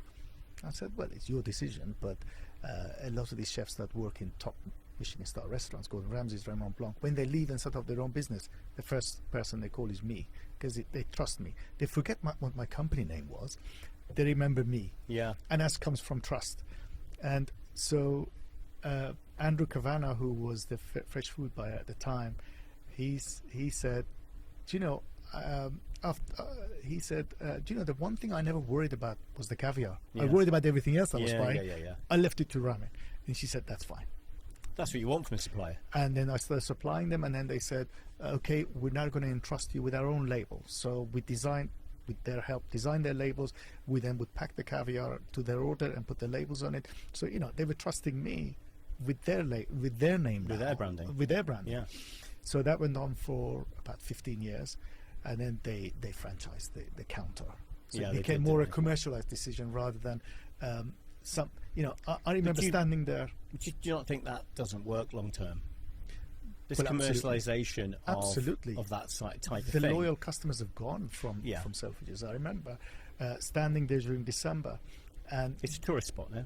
It is, and I remember people standing in the queue to buy a caviar, and I'd be helping the counter, and they would ask me a question, and I'd tell them what's inside the tin. How do you know? I said, well, the thing is, I was packing it yesterday myself, filling the tin, weighing it, vacuuming it, labeling it. I did it myself. But do you not think that this is a problem with all industry? Generally, I mean, I was Harrods recently. I went in and had a wander through. I was quite amazed at the lack of care. I mean, I worked in Harrods many moons ago in the ski department, selling skis and equipment and clothing and stuff. Many years ago, I did it for a winter. I know from those days how strict they were and how professional it had to be. I went in recently and was very surprised to see staff with a mobile phone in their hand on the shop floor. I would have thought that would have been outlawed. It's a different beast now. Yeah, it's not the same. They called me in recently, by the way, to pitch for their business. Super impressive. Obviously, I don't want to talk details, but some of the stuff that I see being sold in department stores is sad. It's shocking.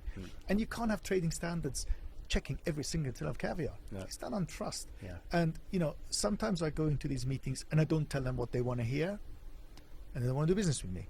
Fine. And they don't. They don't. Yeah. That's fine. But you see, But that's the way I problem am. you have. You've got the same issue as me. I'll Exactly tell people the the same truth. as you. Some clients in the yachting industry, I'll tell them the truth and they'll never work with me. Well, that's fine. I actually don't want to work with people that don't want the truth. I don't want to have. I don't get upset anymore, David. I'm going to. I don't get. Oh I no, I do. Upset. We've already been triggered on politics. I'll probably get triggered on food quality now. Any chef in the super yacht industry who knows food should really care about where they're getting it from, in my opinion. Now, my business has grown to sell many things, not just food, but I want professional people within my business to sell those things who understand it. You know, people with a lot of knowledge about you this and I are on product. the same page. It really, I get upset when I hear that people, like, well, chefs phone me and go, I had a delivery from so-and-so 2 weeks ago, it's terrible. And I go, okay, tell me what is important to you. And I'll say, well, I need mangoes have to be the top quality. I don't want those small 500, 550 gram mangoes that come from Peru. The really fresh ones are, they're ripe as hell, they're beautiful. I want the 650, 700 gram ones. Now, I get that. I bet you, if you went and asked all the provisions in the yachting industry, if they knew there was two sizes of Peruvian mango at this time of year, they wouldn't know that. Now, you could buy the smaller one, it's cheaper because it hasn't got as much flesh on it, it doesn't weigh as much. You're still paying per kilo, but the kilo price is less if you go to the correct people. If you get screwed by somebody, you pay the same, of course. But if a chef on a yacht gets a 650, 700 gram mango and the boss wants mango, he's cutting less mango because he's getting more flesh on it. The seed's the same size in both of those mangoes. If you weigh it, the seed's the same, which means you're getting a lot more flesh on the bigger mango. Now, they're more expensive, but they're better. The more flesh means the more flavour you've got in there. Yeah. It's not like some fruit where if it's smaller it's more flavoursome. It's not true with a mango. If it's 650, 700 gram, you're still going to get the same amazing, beautiful, honey, sugary flavour that you get from a mango. But the chef's doing less work, and also it's more impressive to have a half cut correctly and folded out if you're displaying it.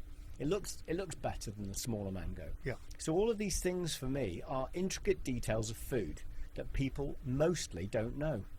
Yeah, because you take time to ask the question. It Because takes. I Google it, I look at them, I buy the stuff, I taste it, I cut it, I weigh it. Yeah. I get home on a weekend and I've got two different mangoes. They're both Peruvian, they're both fantastic, they're different weights by huge amounts, 500 grams to 700. I cut them both up, I taste them both, I put the seed on the scale afterwards and I go, yeah, okay, seeds are the same. And I know because I care. Yeah. I bet you there isn't anyone else out there doing that.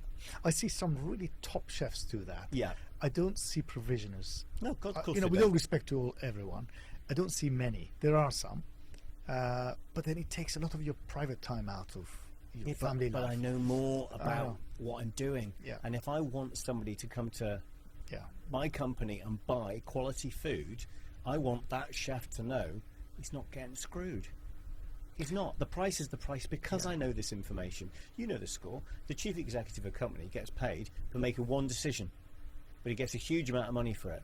But he doesn't get it because somebody just decided on that. It's because of the knowledge that he has. Gordon Ramsay walks in, does a presentation. People know he knows what he's talking about because he's gone through it 1,000 times. He's got intricate detail about it. He knows how to fillet it, where it comes from, the temperature of the water, everything, because he's made it his business to know that. And that's what I do. I make it my business to do it. And that's what you do. You make it your business to know those details because you give a shit about the end product. It's not about the money. I've always believed if you do those things correctly, the money will follow. Absolutely. It's That's about my my belief. reputation. Yeah. My reputation is worth so much that I just pick up the phone. I can have £100,000 of caviar arrive. We pay for it later. Yeah. And the customer, like you, trust me, the caviar tin is sealed. you sell it, it goes on a boat, it gets unsealed a week later. You've put all your trust in me, and the last thing I want to do is to have a negative comment coming back to you. Thing is, you never get a positive comment. You get a reorder. That's the positive comment. And that's something that people need to understand. I mean, I actually sent a voice message to a chef this morning. We did a delivery early last week, and I've not heard nothing. That's good news. And I sent her a message and I went, it's been a week. I said, so you're getting to the end of your charter. Obviously, you've received the invoice. Everything's been sorted out. But you've either not messaged me because you got what you wanted, you're happy with the quality, and you're just cracking on. You don't need to say anything. Or it's because it was so bad, you'll never speak to me again. I said, I'll try that. I said to her, I'd love to know which one it was. And I said, happy Saturday. Because I do care what that client thinks. When a client doesn't contact me, I'm like, oh, maybe it went really badly. It's not that I don't have faith in what I do. That's not the case. It's because every client's different. Yeah, your opinion is different to somebody else's. Everyone feels opinion. differently. Your clients, you could give the same tin to two different people, I agree. and they'll be wildly different opinions. Completely agree with you. I've got examples I want to talk to you about salting. Yeah, well, should we do? Because that brings us on to the right. Well, we've done the difference between the Beluga, but when you're opening a tin of Cetra Gold or Royale, what's the difference? I know colour, but tell them. It's not Tell everybody. It's not manufactured on a conveyor belt. Yeah. So bear in mind, you can get two Cetras from the same shipment. They'll have different characters. Yeah. And that's the beauty of Caviar. It's like a wine. Yeah, honestly. And the other day, I had this client. So the other thing I want to talk to you about is salting, which I'll come into detail in a second. But one of the issues that I've got with Brexit is that when we produce the caviar with 1% salt, it then lands in Frankfurt. I've got a week, 10 days to sell that caviar because it's going to change flavor quick. 1% rather than 3.5%. And I only make it for my specialist connoisseur customers who ask for it and they order it up front. And eat it quick. And eat it quick. They expect a 6-week shelf life rather than a 3-month shelf life.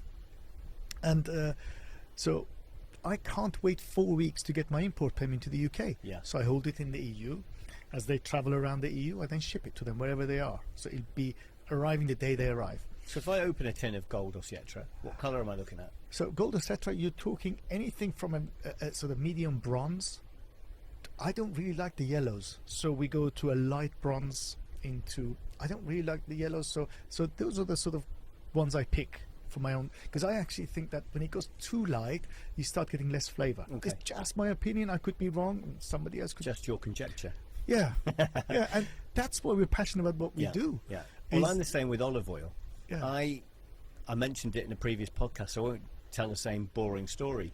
But it really pisses me off when I go into a restaurant and they give me this bullshit about how everything's the best, and they put on the table one of the shittest olive oils you could possibly buy, and they give me cold bread, no salt, and they give you this dodgy olive oil, and they expect me to dip it in and put it in my mouth. What are you talking about? I'm not putting anything in my mouth if it's not the best quality, because now that's what I do as a living. Now, if I was, if I did a different industry, then I'd be different. So let's be fair, I'm a pain in the ass. But I go in a restaurant and I have complaints from the moment I walk in, pretty much, because of the lack of common sense. You cannot tell me or charge me Michelin star pricing and not provide Michelin star produce. It's shocking. I'm shocked by it so many times. I was in London recently. I went to a Michelin star restaurant from a very famous chef. Very disappointed. I went to a Michelin star restaurant in France recently. Extremely disappointed. I went to a restaurant.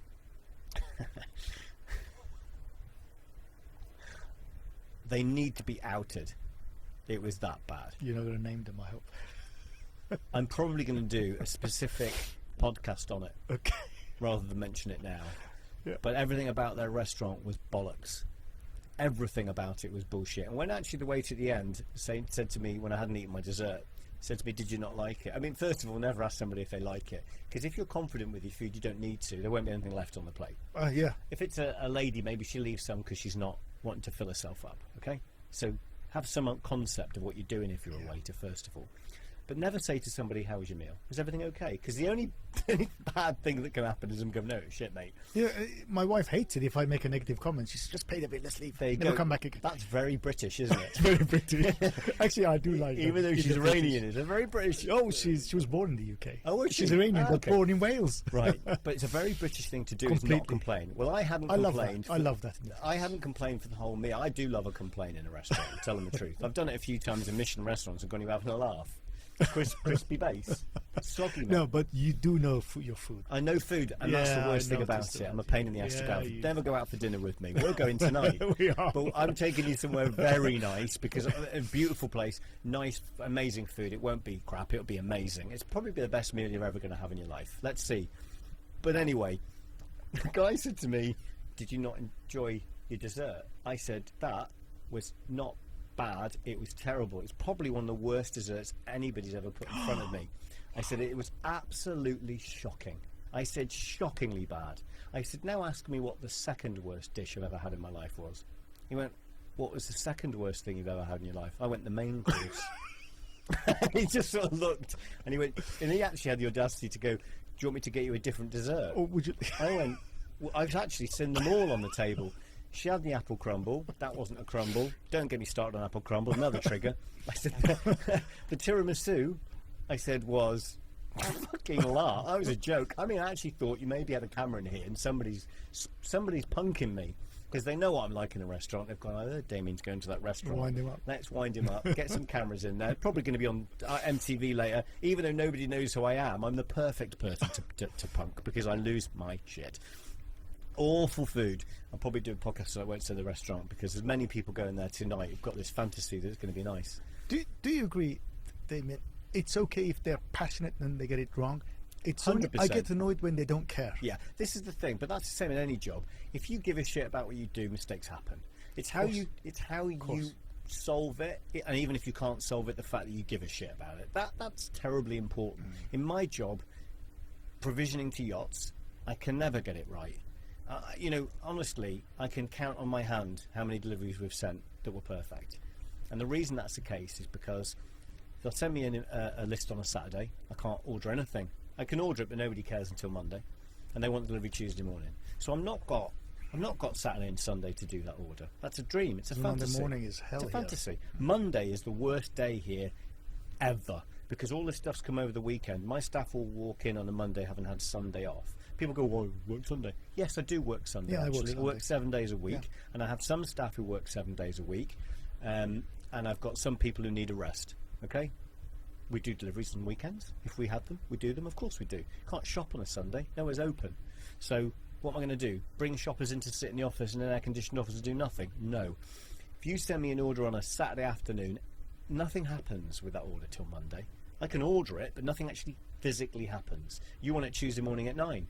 So I've literally got one day, All the one orders day at the same to time. do 450 limes, plus all Sunday and Monday you're texting on the WhatsApp group add-ons and changes. That's very hard to keep a track of. Wow. Oh, can you take off the sea bream? Can you add sea bass? Can you make sure the sea bass is not fillets and big? I want them in 200 gram portions. I accidentally wrote the wrong thing on my list. Damien, unfortunately, I've done the whole fruit and veg order wrong because I got the quantity of clients wrong. I'm going to resend it to you. And that just continues and continues and continues. And the last minute, can you add on 8 packets of Pringles? Well, we've done this before. 8 packets of Pringles when we're on the way to the boat. Seems like you could just pick it up in any supermarket. They want barbecue Pringles. Walk in the supermarket, the driver goes in with his card, he goes, right, I'll quickly grab them. It's 3. We deliver 3 and the boat goes, are you retarded? I needed 8. Can you not count? Do you not care? It's Yeah. like, At the we were on the way to the order, for God's sake. And if you're late for the delivery, it's, well, you're late, we're leaving ports, you can't be late. So it's all of these factors. yeah. No, Makes we- it very we've hard got our to own actually challenges, yeah. finish an order which has got 100, 200, 300, 400 line items. It's not like I've got this warehouse, you click it, you put it into a computer, you go, and this conveyor belt goes, zzz, and it comes to the door and I go, great, yeah, that impossible to find item from Peru's just arrived. Do you know what I mean? It's not like Amazon where you click a button and you go, where's my shit? I've ordered it. Is that the door? Is that the door? Do you know what I mean? That's what people do with Amazon. Amazon's caused a lot of trouble because now people have this instant. I've just ordered it from Amazon. It's 1 day delivery. It'll be here tomorrow. And if it's wrong, I'll send it back. And if it's, I have to send it back, and it's free for me to do that. Yeah. Unfortunately, when you're dealing with high-end fresh food, that's an impossibility. You can't send it back. I had somebody try and send some food back the other day because I ordered badly. I don't need this much. A fresh fish filleted. I was like, I can't take Straight in the bin. back. I can't take it back. I can't sell it to another customer. Correct. I might not get sea bream for 2 days ordered, or all my orders are already in, so they're being prepared or for tomorrow. I can't just tell my fishmonger, oh, you know that sea bream I put in 3 days ago? Don't do it because somebody just sent 3 fillets back. It's not how it works. Yeah, and exactly on that point, I was called into this world famous department store recently, and they said when the caviar gets close to its end of life, we want you to take it back and give us fresh caviar. I said, what does that tell you about the lack of respect I've got for my other customers? My customers have been with me for 25, 30 years, so I'm going to give them out-of-date caviar, and then I'm going to give you fresh. So you're because you didn't sell it. Because you didn't sell it, and you're in the front of the queue, and they're in the back of the queue now. I said, they're the ones who supported my company all these years. That's never going to happen. They didn't like that. Is that what they asked you? They asked me, and that's pretty much on top of the list. The second on the list was, I can't remember what it was, staff training or something. I said I'll train them. Staff training? Yeah, I said how to sell caviar? Yeah, I said I would train them, but then I can't be there as they rotate for new stuff. They just train each other. You train them, and it becomes an in-house thing. I think that was the second on their list. Wow. But sometimes you walk away and you think, well, I did my best. I wasn't going to lie. Sometimes as a business owner or a salesperson, you've got to say no. You could lie. No, Damien, you could lie and take the caviar back, change the date, put it back to them. But I didn't want to lie. It doesn't end well. I think you have to be honest. Sometimes we make mistakes. You make mistakes. We all make mistakes. That's normal for human beings. Yeah. I think as we get back to the point that you made, it's how you deal with the mistake. Yes. And if somebody doesn't tell you you've made a mistake, don't expect me to repair a mistake. Because if you haven't told me there's a problem, how am I supposed to solve it? Yeah. The problem I have is this distance issue. If I'm we delivered to Rome this morning. Oh. If there's something wrong with that order, I need to go into Sardinia, I'm fucked. Do you know what I mean? Wow. What am I going to do? Yeah. What can I do? Well, Damien, you're doing all your preparation in advance to make sure it's right. Yeah. Less things can go wrong. We do that with the caviar. But it can't be right. Anybody who works in a boat who believes going to provision it is a one-stop solution to your problems is living in a fantasy land, because it can't be right, because there's so many changes. If you're working on a boat, yacht, whatever you want to call it, and you got a charter on Friday this week coming, you're waiting for a preference list. So what do? Do you go and buy all your food, create your order, and then find out day before they're vegetarians, or they don't eat red meat? You're right. Or they only want wagyu, or they only want sea bream, or they don't eat flatfish, or they don't eat crustaceans. So you're sitting there with an order going, well, I've got to have food. If I don't have food and I don't order, it's not on the boat. The clients will turn around and go, where's the food? But if you do go and buy everything and you give them a bill with black cod on it and nobody eats black cod, they'll go, well, I'm not paying for that. We didn't have it. Now, this is where the industry's got a bit of an issue. How do they solve it? Well, if you don't give preferences to the boat 4 days in advance, you should have to pay for whatever comes. Basically, because the chef can't have an empty galley, can he? He can't have... If Correct. You only want to have mango in the morning, and he orders 10 mango for the trip because he doesn't know that, you can't expect to have mango every day. So therefore you can't complain about it if you don't give a preference. Yeah. But we're talking about super rich. You can have mango brought out to the boat. You can use agencies all over the world now, any place, to get your mango, but they might not be the best mango, because if you go from here, where I have the best Peruvian large mango that are unreal, and you go to Naples, for example, maybe they don't have that variety there this week, or they don't have them fresh this week, because it's not as accessible for food like it would be here. So you've always got to understand that as a yacht chef. Yeah. And and the thing is, they go to Greece and they get shit food, and they turn around and go, Greece is a nightmare. And you're like, and you get pissy. What's the point? You got pissy with me about a carrot. Do you know what I mean? It's very, very difficult. But I think with caviar as well, you have the same issue, because it is travelling distance to get to people. Yeah. Everybody's not just sitting in London. No, exactly. Can I have caviar, please, on a Tuesday? Exactly. You're sending it all over the place. All over the world. I've got. I had an experience about 7-8 years ago. I had a call at 9 o'clock in the evening, our time, on my phone, and this guy says, "I need a kilo of caviar."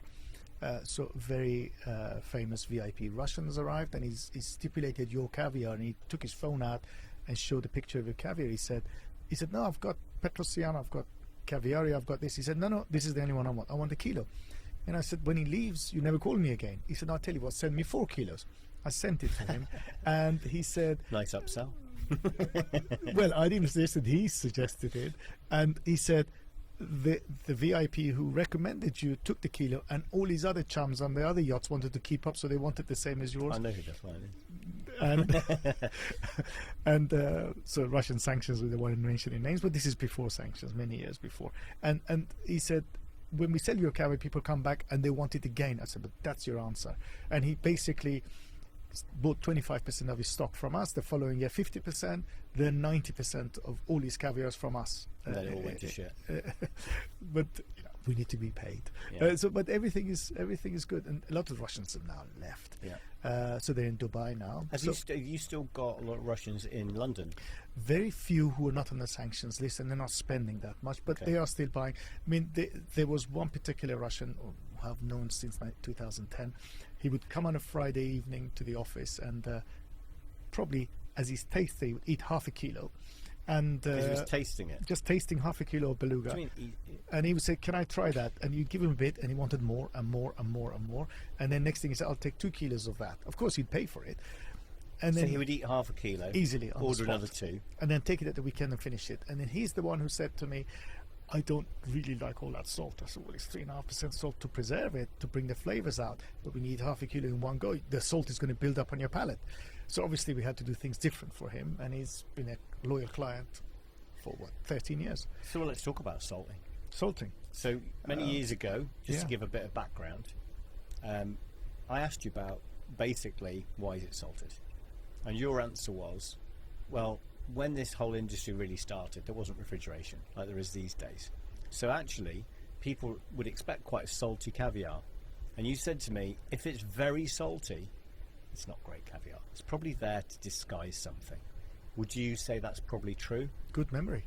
Yeah, I mean, I think we're talking probably early 19th century that they were transporting caviar in wooden Barrels. casks, Yeah. barrels, yeah. Like a massive wine barrel. Yeah, So over-salted it, and it would just almost go solid. It would cook the caviar, and it would be bulletproof, and it wasn't transported refrigerated. And then when you open it, you had that really smelly, fishy.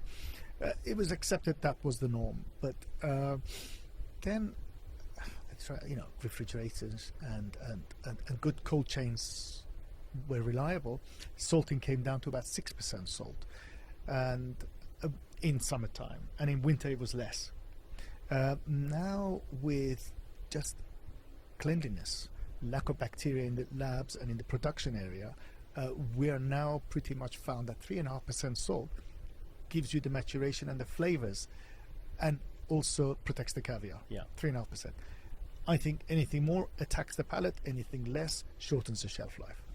I'm not a fan of pasteurizing. I think we should sterilize the empty tins, sterilize the utensils. Tables should be clean, and obviously they have to wear protective wear what they're wearing. And if you take all that bacteria out of it and salt 3.5%, the caviar will keep 6 months easily. Yeah. But when we produce caviar into the 1.8 kilo tin, so it's come into contact with air once, out of the fish, into that one, obviously washed very quickly, salted, and separated from the membrane first. It's then washed, then salted, then filled in the tin, lids closed. That's come into contact with air once. They'll put about 10 months shelf life on that caviar, but we've got to store it at -3. -3 is the optimum temperature to hold caviar. Caviar with its salt content and its oil starts to freeze at -9. So -3, they'll give it 10 months shelf life. You hold that caviar at +5, it's not going to last. Oh, really? Yes. So then when we get the orders from yourselves, from other clients, on a Sunday I would probably pack the caviar, gets vacuumed, it's come into contact with air a second time. So it goes from the 1.8 kilo tin into 50 gram, 100, 125 to 50 gram tins. So now we give it a shorter shelf life. Now EHO have visited us, given us 5-star rating for many, many years. He says it's up to you what you want, shelf life you want to put on it. Put a year on it. You get somebody upset with the flavor, you're responsible. So we did some hard and fast testing where we packed some samples, put them in our fridge at -3, and then send it for lab testing and check the bacteria count. It hasn't moved. So I could have gone to 4 months, 5 months. But then I think we sell it out of selfishness to Mrs. Jones, who gets on the bus and visits a few relatives, then goes home. We're responsible. 6 months shelf life on that. Doesn't work for me. 3 months. And you are selling your caviar very fast. So your caviar gets here, and then within a week it's gone. So there's no reason for it to have 6 months. No, and the caviar arrives here. I think we have a 3-month life when it arrives. But in reality, the caviar we have goes out that week usually. Correct. And it goes out, and that's for the clients who are on a charter or a trip. And the trip is usually maybe 3 weeks maximum. So I know that we're good, but the dates are on anyway, so it's not a problem. But I know it's fresh caviar, so it's got fine. To be. We pull vacuum on these tins at about 0.5 millibar.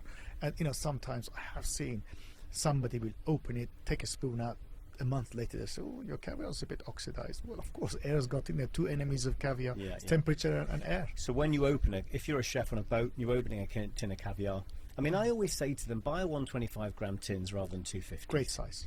In my opinion, it means you can open, if you want 1.25 grams, it means you've got one for now, the other one's going to be fresher when you open it later on in the charter. The problem with a 250 gram tin is you open it, they don't eat it all, you put it in the fridge, it's getting oxidized immediately, it's not going to be as nice in 2 or 3 days time. If they say don't want caviar for 3 or 4 days time, or 5 or 6 days time, that caviar is probably not going to be very good anymore. Whereas if you've got a fresh tin that's vacuumed and not opened, you've still got perfect caviar. So for me, it's kind of the reason why I like to sell 125 gram tins. Damien, it's my name and your name attached to it.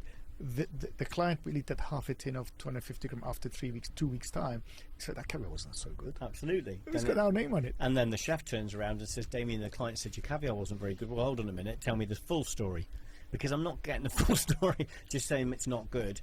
When did they say that? Well, we opened it on the Tuesday. They ate half the 250 gram tin, and they said, oh, we'll have that tomorrow. But they forgot, and they were out at a restaurant. And then the next day, one of them was feeling a bit sick, so they didn't want to have caviar. And it was 4 days later. And you've got a tin open in the fridge. Is it been pushed on properly even? What temperature has it been at? Has it been got air in there? They haven't got fridges running at -3 on boats. No. I've been on boats. You go in there, and I remember years ago, and I got on a boat. We were sitting on TV, and his chefs had come down. So I went down, had a little chat with him, and had a wander around. And I said, show me what the storage is like. So he said, oh, this is a walk-in fridge. And I walked in, I went, what temperature is this? And he looked at the thing and he went, 5 degrees. I went, absolutely not 5 degrees. 100% it's not 5. You can hold the tin of caviar, you can feel it. 10. I mean, come on, man. Anyway, he said, well, it says 5. I said, no, get another thermometer. He got it checked and it was not right. And it had the gas refilled and the condenser wasn't working properly. So just because it says 5 doesn't mean it was 5. No, I've been in kitchens. I've been in and out of kitchens for 33 years, and I've been in kitchens. And during service, they're opening this door, and it's running +12. It's constantly open and closed, open and closed. It can't keep temperature. Can't keep it. Yeah, so even if it's a good fridge. In fridges that are not open that much. I mean, you can't hope to hold it at -3 because everything else would freeze. So hold it at 0. In a fridge that doesn't have this fluctuation of temperature. I've always said super yachts should have a caviar fridge. Oh yeah, absolutely. It doesn't cost much. Small fridge. Small fridge don't need to be big, that big. Set at 1 degree, 0, 1 degree. Beautiful. Happy days. But no one listens. But I mean, the real caviar lovers, they do have caviar in their fridge all year round. I've got caviar connoisseurs. So as you know, Damien, you and I, our businesses have grown together. So many years ago, the journey I started was all about Michelin star restaurants. And then gradually, as caviar connoisseurs were eating at these Michelin star restaurants, they'd ask for my number. So I've now got a huge VIP list that buy directly from me. They call me, they say, what's so good at the moment? I said, well, yesterday I had some gold caviar, right? It's very special. And I have even royalty buying from me, and they call me, they WhatsApp me. And it's about trust, and their names never go out.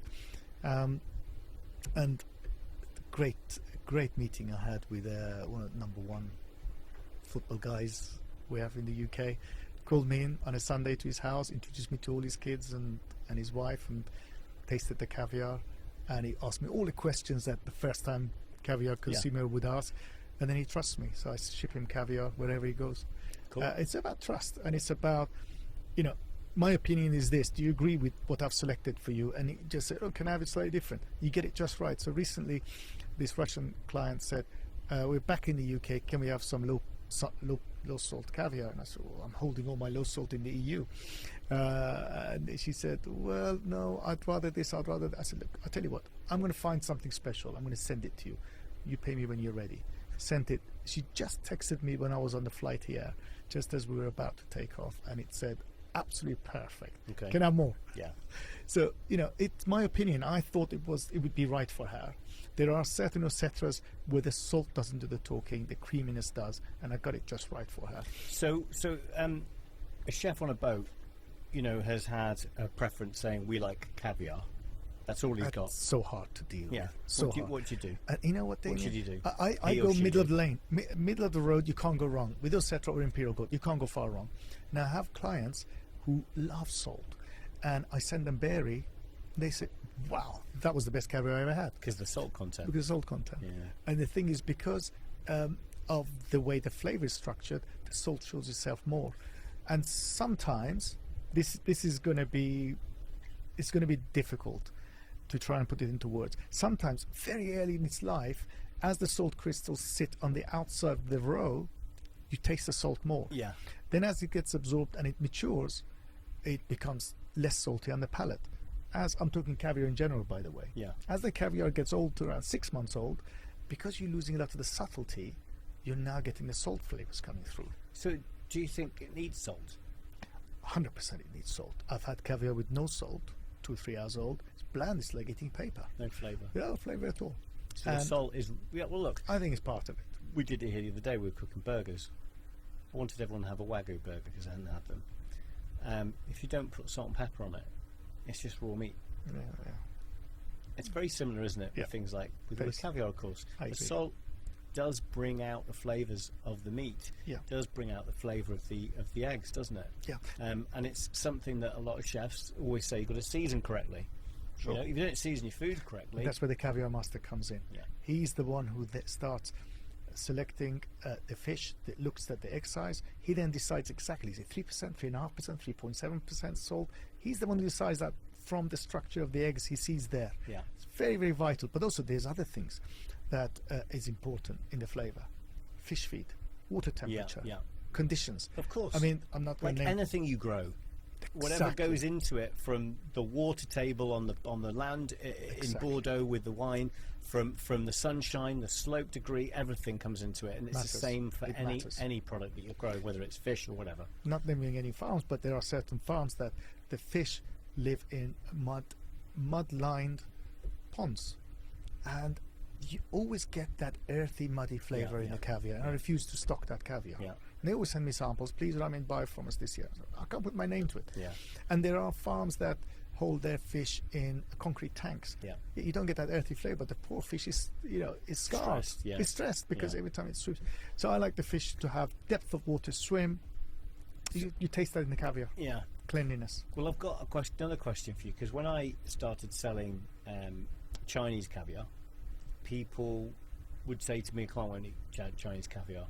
So much I won't eat that shit. People would say to me, I'm like, "What are you talking about?" So let's just get rid of this myth once and for all. If I had a pound every time I heard that, Yeah. I would start retire. So, 2099, their caviar was bitter. They didn't know how to process it. They do now. We've taught them a lot of the techniques that the Iranians used with wild caviar. We have our own guys there doing the processing. The fish are in great condition. I mean, I've sent you pictures. Yeah. And I can say hand on heart, it's the best caviar in the world right now. Really? Absolutely. Is that because of the conditions that Conditions that it's living fish in? feed, fish feed conditions, The quality DNA, of the food. They've picked the right fish. Yeah. And not all Chinese caviar is the best. Okay, well let's just talk about that. The Tell farms me. that we deal with. So there's how many Chinese farms are there probably for caviar? I would say anything between 100 to 300 farms. That many? Not many have their caviar ready yet. Wow. But I would say about 100 that have got caviar on the Caviar market. being sold, and there are some big Too large. companies there. 2 big companies. Caviar is one, isn't it? Is that the name of it? What's the name of the company? No, one is Kaluga Queen. The other Kaluga. one is Amour. Right. I love both those farms. They do things differently. They do things great in certain ways. Yeah.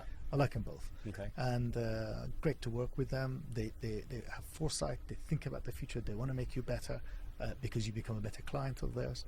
And top chefs stipulate Chinese caviar. Really? You know, many years ago I read an article that I think 28 of the 3 Michelin star restaurants in Paris all have Chinese caviar. Yeah. And Bloomberg had an article a few years ago said, if you think that best caviar comes from the Caspian Sea, forget it. There's a new player in town. You know, it's the experts all now understand it is.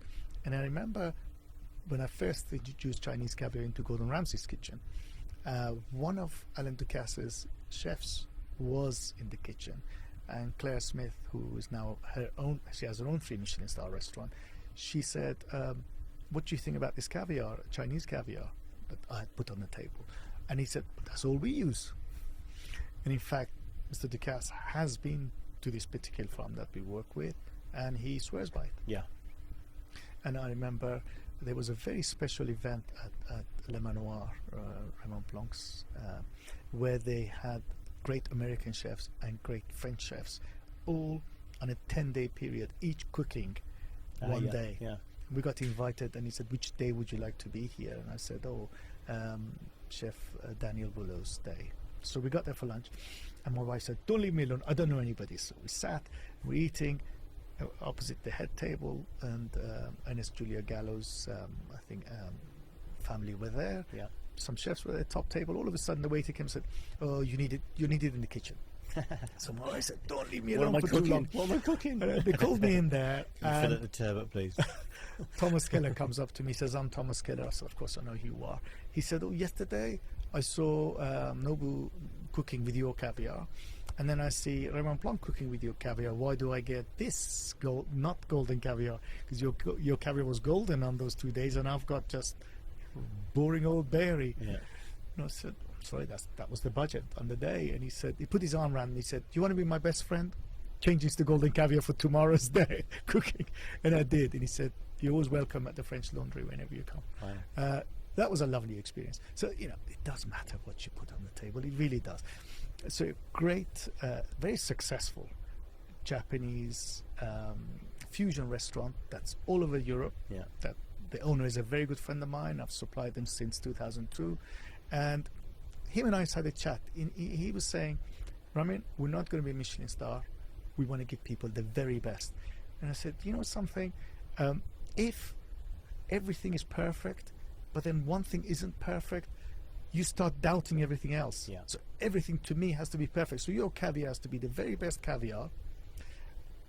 And it doesn't have to be beluga, but it really has to be the very best caviar, because then they can judge everything else from every ingredient. Yeah. And he said, fine, I'll leave it to you. Seriously, in 2002, I've said to the chefs, this is really what you should have on your sushi. And it's been that way ever since. Wow.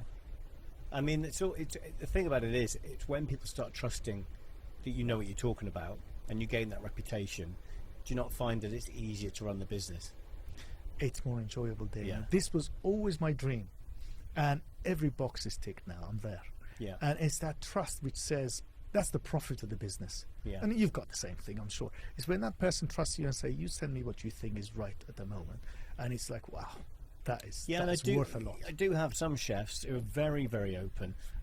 Ones who've worked with me for a long time, they know if it can be bought, I'll have it, and I'll get it to them. Yeah, and if it's not available, they know what you like. I'll have to give them something else. And I do it quite often with the clients who really know me well, because if I can get it, I'll get it. Yeah. It's not laziness. I ain't sitting here chatting to people, having a laugh. I'm finding the product they want. And therefore, once they've got some trust in you, they are very much open to the fact that if it's not going to be a Wagyu tomahawk because it's a Black Angus tomahawk this week, that's cool. Yeah. It's not the end of the world. They're a chef. Yeah. And they're a high-end chef, and they'll do what they need to in the galley. They'll do what they need to on the plate to make sure the client has a great time. And I've said it before, you get rock star chefs, and those are the ones that are top end, because they know how to talk to the client. They know how to make sure the client gets what they want, but they also use what's in their kitchen, because you can't on a yacht have everything all the time. You have to not say no, but almost suggest other things. When they go, really fancy, so you actually, that's a really good idea, and what I have maybe planned for tomorrow's lunch, and they're selling them what they've got in the kitchen. You know, they've not said no. That's the trick. You don't go, no, you can't have turbot. You go, actually, I've got an amazing place, which I think, considering what you've eaten this week and some of the comments you've said, I have a beautiful dish I'd love to prepare for you for lunch tomorrow. You've taken them off turbot. Sure. You've moved them to place. Yeah, And sign they've of a gone, good chef. I trust Confidence. you. That's what you do. And that's what you're doing with your clients. You're saying, look, that's not going to be right now. I say it to my clients all the time about beluga in the summer. I go, look, of course I can get you beluga. In my opinion, Ossetra, Royal and Gold are the way I'd go all day long in the summer. Early summer, no problem at all, because we've still got the late spring beluga, which is beautiful. Now when you're touching August, you've really got to walk away from beluga until September, October. Because we've got to now produce caviar, which I'd rather not produce when it's hot. The fish are not happy, let them rest. But the other thing I want to know is there's a lot of caviar brands out there. Huge. I constantly get clients asking me for brands I've heard of and haven't heard of. N25 is one that I get asked for. Petrosian. These are brands that are well known. And yeah, of course I can order it. But I say to people, we have our own brand here. We have selected eggs from somebody who I know is giving me the best quality. I don't know the guy from Petrosian. I know Mr. Petrosian. I've met him at shows. I'll be honest with you. I'm sure he's got great product, but I don't know him. And I need to trust him with caviar. Because like you said, I can't pre-open the tin and have a taste and go, yeah, that's good for Eric or whoever it might be that's buying it for me that week. I need to make sure that what's in the tin's great, because I've got to have trust in my supplier, and I don't know what's going in the Petrosian tin because they've never invited me round. I don't know what's going in the N25 tin. I don't know what's going in any of these tins. If I go online and buy it from this site and they ship it to me in a poly box, I haven't got a clue where it came from. I don't know how old it is, whether it was with another client, got relabeled. I don't know. I know when it comes from you, and that's why I say to my clients, I prefer not to buy that, because I can't guarantee the quality. If you open the tin you don't like, it's your own problem. Almost. I've got caviar here. It's fresh. It's come from a guy who knows what he's talking about. He's been in the industry a long time, and I'm important to him as a client because I've been working with him for 12 years. But he ain't going to sell me shit. You were the first to ring me and say, will you send me caviar to France? Yeah. Honestly, you were the first. And before you rang, all my customers, pretty much all of them, were restaurants and hotels. Yeah. Very few. I'd hardly ever put caviar on any of the yachts. Yeah. And I can't remember what triggered it, but a lot of the Gordon Ramsay young chefs who mature and move on end up on yachts. They did. Well, Raymond Blancs. What's her name? You just said her name. Philip Howard. No, the girl who used to work on. Oh, Claire Smith. Claire. She worked on a yacht. Correct. Yeah, she worked on a yacht. That's right. Yeah. And then they say, I want imperial caviar on the boat because I really can't take a risk. Yeah. And that to me is a big deal. Yeah. And you're one of the few, and I have to say this, and you know this, you're one of the few who says to the customer, no, this is what I believe, this is what I'm going to stock. There are some who get upset and they say, fine, I'll give you what you want, forget Ramin. Yeah. And it happens. Look, for me, it's about having relationships in this industry. You've got to have good relationship with your suppliers. I've worked with many suppliers for many years. I've had other people go, why do you can get it cheaper here? You can do this, you can do that. Order your fruit and veg from Holland on a pallet. What the fuck are you talking about? I'm in the south of France. If I go to Holland and it's selling me French red pepper, what the hell am I doing? I mean, we're talking about environmentally, it's ridiculous. Oh God, yeah. What, even if it was red pepper from France, going from France to Holland to the south, what are you doing? What the hell are you doing? Yeah. I can get it from a supplier who would deliver it to my warehouse, fresh, beautiful. Why am I buying Dutch or Spanish red pepper in July and August? You know, the small ones you get that look orange rather than red. What the hell's going on? Yeah. So for me, it's important I use the same guy. And my fruit and veg guy is an example. As soon as the French red peppers are in, he knows I'm a sucker for those things. He'll send on one of our orders with my driver, he'll go, Damien, the guys have been in to collect it. You've had the guy check the fruit and veg and I've sent you some red pepper. They come in and go, we've got 3 red peppers for you. He goes, I don't know why. It's a bit of a weird thing to give you. But he knows that I know I can slice it, put it into anybody's mouth and they'll go, that's red pepper. You cannot say the same of the Spanish and the Dutch ones. In fact, you might not even know what it is. You might go, well, I'm not sure. I know it's crispy-ish, but you wouldn't know what it is. But the French ones in season are kick-ass. And it's about having suppliers who know that. The fact that my fruit and veg guy puts 3 in a bag when they first arrive and says they're for you to test to see if you're happy with it means he knows I give a shit about what I'm selling. I don't always get it right, and I'm sure you don't. I'm sure you've had people go, oh, there's a problem. We've all got that happening. Things happen. But nobody can say I don't give a fuck. Nobody can say I don't care and I don't want it to be right. Correct. I drive down to Spain, drive to the south of Spain, to Cordoba, to go and check oil fields and check the olive oil as it's coming out of the centrifuge in October and November. You don't do that if you don't care. It's not a free fantasy trip for me to Netherlands. It's hot. It's your time. I mean, I've stayed in one place. I was the only person there. It was like the fucking Shining. It was this great big hotel. It was hilarious. I'm in the middle of olive oil country in near Prego de Cordoba. I've stayed at this place I found online. It's like an old fortress, this place. I thought, it's a big hotel. It'll probably be fine. Check in. Very quiet on reception. Literally outside, no cars. It was October, late October. That could be why. Yeah. I didn't expect it to be busy, but I didn't expect it to be quiet. Obviously, you go through this place, it's like an old colonial building. It was bizarre. Courtyard in the middle. All the rooms are up looking into this courtyard. Go into the room, it's got this rickety old bed. The floor does this because it's been walked over the tiles for 40, 50 years. I thought, great, lovely little place. Quite late. I said to her, is there any way the chef's still here? She said, yeah, if you quickly throw your stuff in, you can have dinner. He's here especially for you. 40 towers sounds like. He's here especially for you. I was like, that doesn't sound promising. Does he know about me? Because I'm a nightmare. So I go to the restaurant and I sit down. And she comes in and she gives the menu and she walks off. She comes back. Comes back a drink. The first thing she does is drop a bottle of beer. And it hits the ground. And I've seen that. The beer shoots up to the ceiling. I mean, it was poor girl. Bad start. And she actually turned around and went, it's my first day. Oh. I was like, poor girl. She gives you the menu. She comes back after clearing all the beer up, bringing another beer back. She brings over she says to me, what would you like? I said, look, I don't mean to be rude. Could you ask the chef if anything on this menu is fresh or if it's all just frozen? So she went on. First day of mine. You can imagine a waiter or waitress would come back and go, no, it's fresh, even if it isn't. I'll bullshit you. They've done it to Gordon Ramsay on Kitchen Nightmares, haven't they? Yeah. They say, everything's homemade. Bollocks, out of the freezer, fucking microwave, stick it in front of Gordon Ramsay, and not expect him to lose his fucking mind. It's like, what are you doing? So then she comes back and goes, so I've spoken to the chef and everything on the menu is frozen. Looked and went, even the pata negra, sliced pata negra. She went, yeah, everything. How honest, though. I thought, that's okay. So I ordered what I felt would be best in having been frozen. Right. Terrible, of course.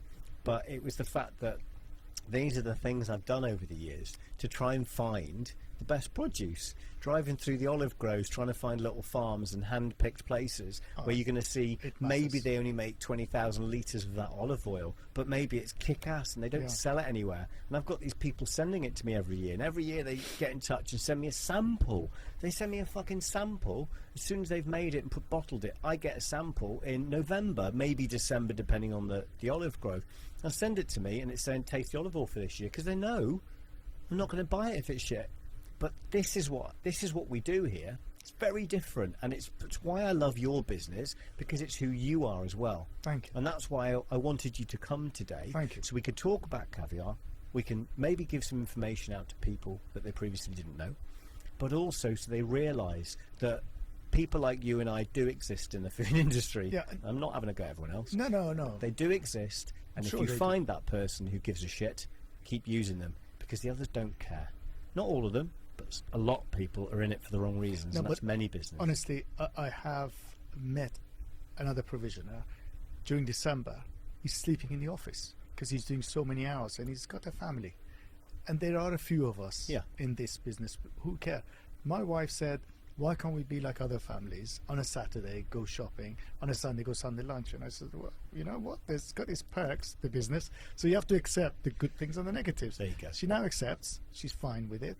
I work a lot longer, double the time that I should be doing. But, every time I come back into the office, I am so excited to start every day. The day you stop being excited to be in the office, you're in the wrong job. Yeah. 33 years. It is not easy. A friend of mine said every 25 years you should change your profession. Otherwise, you become stale. Every morning I'm excited. Yeah. Chefs ringing me, leaving me a lovely message about the caviar they had last week, and they want the same. Oh, that's the energy you need. Seriously. And, we all care about the planet, Damien. And we all should do something as much as we can, but you should still really put the quality of the product first. Yeah. And if you can be caring in the way you do things, matters. Yeah. So I know we bring the caviar in from China, quite some of it. Some of it comes from Iran, some of it comes from Italy. So some of it has a shorter distance to come, some of it from France. But the very best caviar comes from China. Caviar doesn't weigh a lot. 1 kilo of caviar is, you've probably got associated cost of ice packs and so on, packaging, let's say another kilo. Yeah. So you've got 2 kilos of footprint, carbon footprint, to bring that. I feel guilty, but we all do that. We drive cars. If we can, we drive electric cars. It has its own carbon footprint. But what exception I take is with people who are, they want to lie to people and say, this is better. Yeah. So I get a call from this guy back in 2013. He says, oh, look, you know what we can do? We can call it British. How? Well, look, don't worry. We put a couple of young fish in the ponds here in the UK and say it's all British. I said, I can't put my name to that. So he was moving live fish, pregnant with caviar, which you shouldn't move, you shouldn't stress, in tankers to the UK before Brexit.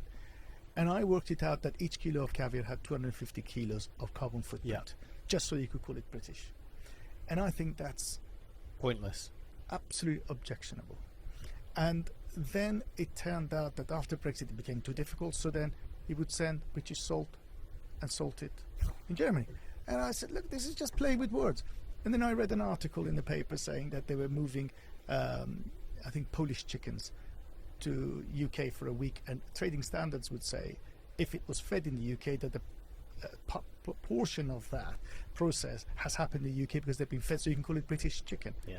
That's just play with words. But I agree with you, and that's the problem with the food industry across the board. It's a lot of it's bollocks. It is bollocks, and that's why there's people like you and me doing podcasts on a Saturday in 35 degrees heat. We've got 2 fans, we've got the door open, we've got the air conditioning on in 2 rooms to try and mean we can sit here without dying of heat. But we do it specifically to get this information out to people. I'm not doing this podcast for a laugh. I'm not doing it because I've got some vanity where I want to be on the internet. Or no, I want to actually tell people the truth about the food industry. And there is a lot of bullshit out there. I've had all sorts of shit over the years that I've read in papers about olive oil being, now they have to have EU written on it. Well, how many bottles of Italian olive oil have got fucking EU written on them? Because it's not from Italy.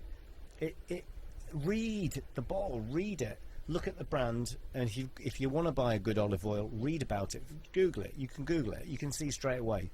If it hasn't won an award, there's 2 reasons why something hasn't won an award. 1, because it's too good to be sent in for awards. I've got a cheese. I've got a Gruyere cheese, 1655.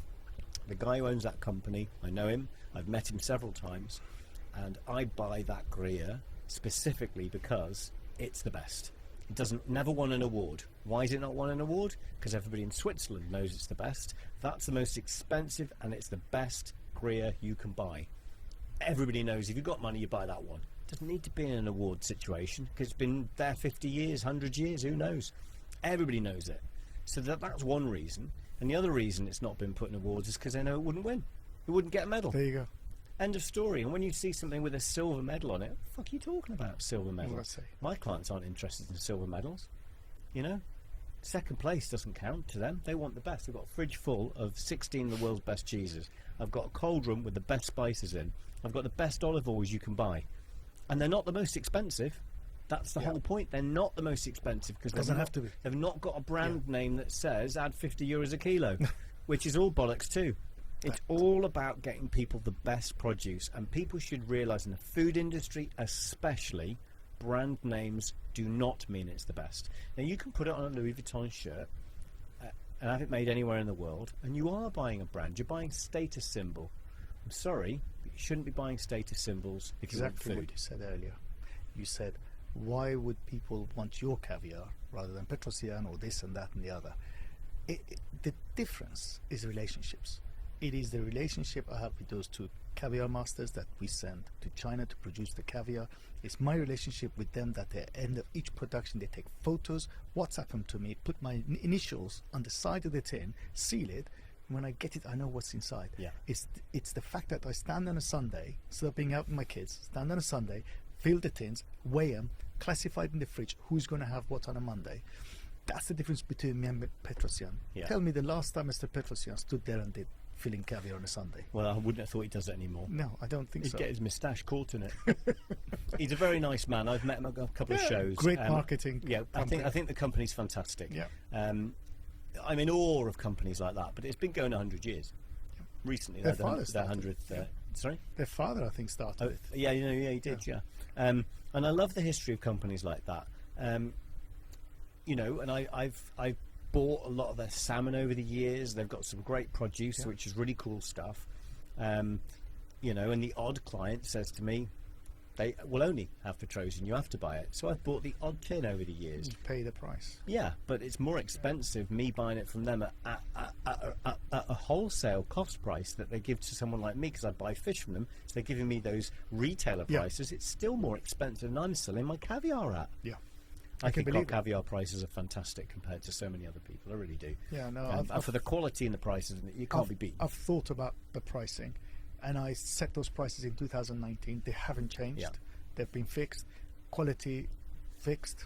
I check every single tin, and I know you care, and I know it's That's really why I put important my own to brand you. on it.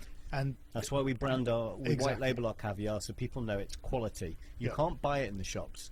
If you want quality Far caviar, we superior get the what you best. get. It's provided under our Riviera Black Label brand. We even give away now these beautiful boxes with a gold-plated caviar key to the owners of the Beautiful. boat. It's beautiful. It's what you should have if you're buying caviar. You should be looked after. There's a big difference, Damien, that not only our caviar masters check the tins that's got my initials on, it arrives, I check every single tin, Yeah. I fill your tins, and I send them to you, and then 2 days later, it's with the client. Yeah. In a shop, could be there 2 months. Could easily been there. You've got How no many idea hands how has long gone it's through been there. before he got there and sat there? Well, do you remember that story years ago? I remember. Do you remember the one I told you where the guy had Yeah. the clients had gone through Hong Kong on the way to the boat? Remember I sent you the pictures of the Yeah, tins? I was shocked. All out of date caviar. The PA had gone to a shop in Hong Kong, bought caviar for the clients, taken it on the private jet to the south of France. The chef had received it in the galley. He didn't know he needed caviar, so he hadn't ordered any from me. But he immediately sent me pictures and went, "What's going on with this?" And I sent the pictures to you, and you were like, "Don't eat it. They're going to die. Someone will die." I think one of them was 3 months out of date, 6 months out of date. One Yeah. was the year before. Yeah, And year before, I ended up remember that. rushing him caviar so the Yeah. clients could have caviar. I think they paid $6,500 for what we sold. The same quantity was about $3,000, Yeah. and all their caviar was out of date by Yeah. a long, long way. So it's all about being prepared earlier to get you the order. You then give me enough time to select something special, send it to you, get it there. I remember a boat a few years back through another provisioner ends up in Croatia, hasn't ordered caviar, forgotten to order caviar, and they want caviar. They've gone out to a local supplier, bought 30 gram of beluga, 670 euros for 30 gram. My God, that's nearly 10 times what we Yeah, charge. it's crazy. It's crazy, and you wouldn't believe some of the prices I see on there. When chefs say to me, Shocking. I get chefs send me the photograph of the caviar part of the bill from a supplier. So we're in Greece or wherever, and they go, "Is this fair?" look at it, and they go, "No, it's not. It's a complete piss take, in all honesty." It's cheaper to put someone on a flight to get them to you to pick up the caviar, flight back, far cheaper. Yeah. But this sort of thing goes on, and you know what? I'm not the biggest in the caviar industry. I don't want to be the biggest. But when I've got clients who've been buying off me for 25 years, that to me is where I want to be. So tell me something, as far as chefs are concerned, across the board, but especially in my industry on yachts, what are the main things they should be asking any supplier who's going to give them caviar? What's the tricks of the trade for them? If they don't know a lot about caviar, Yeah. they've listened to this podcast and they still don't know much, but they know how I feel about British politics, for example. They want to hear more. And they want to hear more, email me at podcast@isjustconjecture.com. But no, I'm being. If people have watched this, gone, it wasn't really about caviar, was it? What were those two I've guys got to talking be about? careful. I supply politicians and royalty. I've got to be so careful. So my question is, what should chefs be asking? I mean, they might not. They might be in the Caribbean. They could be in Australia, anywhere in the world. Oh, Boats okay. travel. What So do they ask? not for just provision? specifically from us, right? No, From I mean. buying from anybody. Hints and tips, what they should be asking. We've already told them different times of the year should be different stuff. But if you're in the southern hemisphere, in South Pacific, in the middle of the winter, which is their summer, I would take it the caviar's probably coming from China anyway. I would have thought so, yes. Exactly. So it's going to be a good condition because it's cold in China. Yeah, but Chinese probably some of it they export themselves directly, some of it goes through second hands. It just depends where it's gone via. They've got to learn how to read that code on the back. Right, It's so part it's of the the code on UN. the back. They can get it from our website. I'm sure I can you've got email it in to print. them, Yeah, absolutely. When we teach them how to read that code, they'll know where it was produced, but it was farmed or wild. It's got to be Got to be farmed. Got It's to be. illegal to sell wild anyway. Completely now, illegal. I think Completely completely. I've had people come to me and say, "Oh, I got this great Yeah. Russian wild caviar." I'm like, "No, you haven't." It- They yeah. go, "No, I have." I go, "Well, get away from me because I ain't going to prison for that shit." Yeah, you and No, I can thank go you. to prison. Not by the not way. interested in Yeah. that. I've had people try and sell me. Yeah. And I've gone. Yeah. I think one of them was a copper. I Yep. think it was a sting. Absolutely. I was on the International on TV and he I was can- walking up the boats trying to sell I can caviar. tell you and he first-hand came to- experience. Came to me and told me, "Oh, you buy-" I told him to fuck off. I said, "I'm not interested." First-hand experience. We were sitting in Hamburg in my cousin's office in Humboldtstrasse, and we were just having tea. It was mid-morning. Red Mercedes 190. Back was down like this. I mean, it was at an angle. Showed me there was at least 300 kilos in the back. Guy comes out with a tin of caviar and he says, "We've just driven all the way from Russia through Ukraine." This is obviously in the 90s. Sorry, it's got to be late 90s. It's got to be late 90s because 96. I remember the Gascoigne scored that goal. oval mark. 96. It was. Gascoigne Yeah, it was. scored that goal. Yeah, it was the Euros. Yeah. Every time someone says Genius, that, I know that. Yeah. absolute genius. People forgotten about him. They have, It's yeah. absolute genius. So, 96, those oval birthmarks came in, and they had a lot of black market coming from 91 onwards when the Berlin Wall fell. He comes in with a tin of caviar. Would you like to buy some? And you know what? My cousin didn't even ask the price. Sent him out. I think I recall he was Polish, but he'd driven through Ukraine and he was there. And an hour later, police arrived in uniform, and he said, "We want to ask you about that car that was here." And my cousin said, "Yeah, they were selling illegal caviar." He said, "Yeah, we know. We've been following them, and there are people we've just arrested that bought from them. Really? We were watching your company, and we realized the guy came out with the tin he came in with." So yeah, sting operations do go on. First hand, I can tell Yeah, you. I think that guy that day was dodgy. Well, he was Whereas- definitely dodgy either way. I mean, I think trying to sting people, I think it should be illegal. Oh God! I think trying to find it's somebody to fishing. buy an illegal product, It's it fishing. shouldn't isn't it? be. If I buy it, the It's policeman bait. should go to prison. Yeah. It's wrong. You can't go around doing that to people. It's like temptation, you know. It's just a stupid thing to do because a lot of people out there, if they get an opportunity, will take it. A lot of people. I didn't. I wouldn't. I don't sell a legal product, but I reckon some people would. But stinging them is absolutely ridiculous. The law doesn't recognize ignorance. So if you bought something illegal and sold it not knowing, you would still Yeah.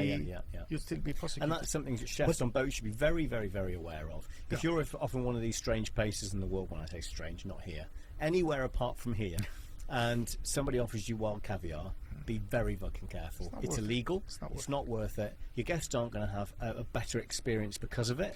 Yes, you're going to get cheaper caviar because it's probably illegal, and it might be a sting. One more very important point in that sentence should be it's not controlled. So how can you tell it was Yeah. produced correctly? Yeah. You know, it could have been outdoors Yeah, by the really seaside. valid point. Yeah, Absolutely. bacteria. You Yeah. could really. I didn't even think of that, but you're absolutely right. If it's produced illegally, the chances of them going through regulatory process is zero Correct. as well, isn't it? Well, I started supplying Harvey Nichols from 1998. I remember the buyer was a really nice guy. He called me and he said, "Bring your samples." I took my samples and he said, "What do you think of his samples?" I said, "Listen, I don't want to knock my competitors, but what I would say is the reason we're getting, can you get that grit under your teeth when you eat this?" He said, "Yeah." I said, "That's not salt. It hasn't got a taste of salt. It's sand." Yeah. Where'd you get the sand in there? Because they open that fish at the seaside. So they were doing it at midnight, my friend, and they paid the local policeman. Yeah, I mean, there you go. So it's a good example. There is ways to tell that it's dodgy. Yeah. If it's got grit in it, it's not good. But also, why would you take a risk of buying wild? Get Yeah. something that's got not a worth it. health mark on it. Yeah. That's been produced So I properly. think one thing, one thing will probably flash up on the screen when we do a conjecture from this about that is flashing up that this is a code. I agree. And this code thing tells them everything. Tell me, what does it? It could have been just- falsified, by the way. Bear Well, in of course, mind. it could be false, but let's pretend they. Well, Yeah, let's let's pretend, see let's it was pretend there done isn't scum properly. out there. So you've got the first letter. The first few letters before you get the slash shortened version of the Latin name for the fish. Okay. So let's say it's Osetra, which the Latin name for this Acipes guldenstati, so it's GUE. Latin name comes up first. GUE. So if it's beluga, it should be Huso. HUSO. Okay. Okay, male and female. Then it goes to... Let me just deal with this very quickly. Very, very important that people should be aware of this. There is 1 or 2 farms who found a shortcut, which I don't agree with. So they mate an expensive male with an inexpensive female, and then they take the more expensive name, put it on the label. Okay. So generally, I would say the female dictates what the caviar is going to taste like. So they take the cheap female, which is a berry, matures at 6 years old. They take a male Huso, matures at 16, 17 years old. They don't want to kill that fish. Make them together, call it a beluga. But it's a Huso berry, so that code would say HUSOBAE. Okay. Right? Tastes like berry, looks like berry, 4 times the price. Why Right. would you do that? Yeah. So beluga should say Huso. Okay. Okay. Then the next code is C, which is captive bred. Yeah. And then it's the country. They've got shortened codes, So, which I can the even next give is, you. next is it should be C always. Yeah, should it's be captive. captive bred. Shouldn't And- be W. W yeah. is wild. But you And know then after that, after we're gonna that is have the country code. So IT, Italy, China, CN. You've got IR. Iran would be Iran. And IR. Bulgaria does BG. beluga, doesn't it? BG, yeah, beluga. Really good beluga a few years ago. I'm not sure. Yeah, I I remember. think they dropped. Yeah. Yeah. Very, very good beluga, but they've dropped. After the country code, And then after the country code, you've got the year. the year of what? The year of. Here is the law makes it confusing. If it's the farm's label, it's the year of production. If it's the supplier's label, my label, Yeah. which I print, has to be the packing year. So it could have been produced in 2022. If I pack it in 2023, I make that 23. So the customer thinks they bought fresh caviar. That comes back to trust. Yeah. So then the next code is the plant code where it was registered. So we are GB 0008, Yeah. which means we within the UK we were registered. The country code of the production or the packaging? Packaging. Production comes at the earlier stages Yeah, of that, okay. which is CN. And then you've got a lot number, which everybody has a different way of identifying the tin for traceability on the last section. Yeah. So the mother tin has a serial number. They've got a long code, at the end it's got a serial number. So I get a sheet from our caviar master who tells me batches. So we know all the serial numbers, and then we can see which fish it came from. So I can identify, if I see a beautiful tin of caviar, 1.7 kilo, I then cross-reference it back and how many more were there from that fish. They go to one side, and I know if I open every one of those, I know exactly what to expect in there. If I get a really big egg, dark color, I know somebody likes that. So all those tins go on the same shelf, all those tins go together. So that traceability, I take that serial number, Yeah. but so you got 6 tins. Generally, you're referencing it for future, so you can maybe get the same quality again. Simple as that. Not maybe, definitely. Definitely. Same fish. You can definitely produced get at it the again. absolutely. Produced at that same half-hour gap, 20-minute gap. Do other people do that? I don't Is it know common anybody practice? else. I don't know many. You don't others. think it's common It just practice? takes time. Takes so Yeah, much. yeah, Imagine you got to go through 200 kilos of caviar and find 3 tins that came from the same mother fish. Yeah. Who does that? Okay. And my guys even take pictures before they seal the lids. So I've got the WhatsApp. I know the color. It's got my initials on the side. I know it's here. I then cross-reference it with the color. I write on there what to expect inside. I bet your book of notes is... Yeah. But they go in the bin once that batch is finished. Yeah, yeah. Because the fish is dead. Yeah, no, what I mean to say is a batch comes through 200 kilos. I've got all of them separated out. When I sell that 200 kilos, the next 200 kilos comes through. I don't need that batch list anymore. Yeah, So what I do, 3 1.8 kilo tins have different serial numbers at the end, but then they are from the same fish, so they sit together. When I sell them, I take the serial number from that tin, I put it in all the small tins. So every 50-gram tin, 30-gram tin that's come from that, it's got that. So there's traceability. Yeah. You ring me and say, oh, that was really nice, that 50-gram. You got more of that. They're all sitting and together in my that's fridge. what you get sometimes from clients. They say, that was amazing. Have you got more? And you'll be able to check immediately whether you do. Something else I noticed here that I do, all my labels have to be bang on straight, so that security tab has to be exactly horizontal for this center label. Yeah. So that's our shop window. And in the fridge, when they sit together, they're all in line. Yeah.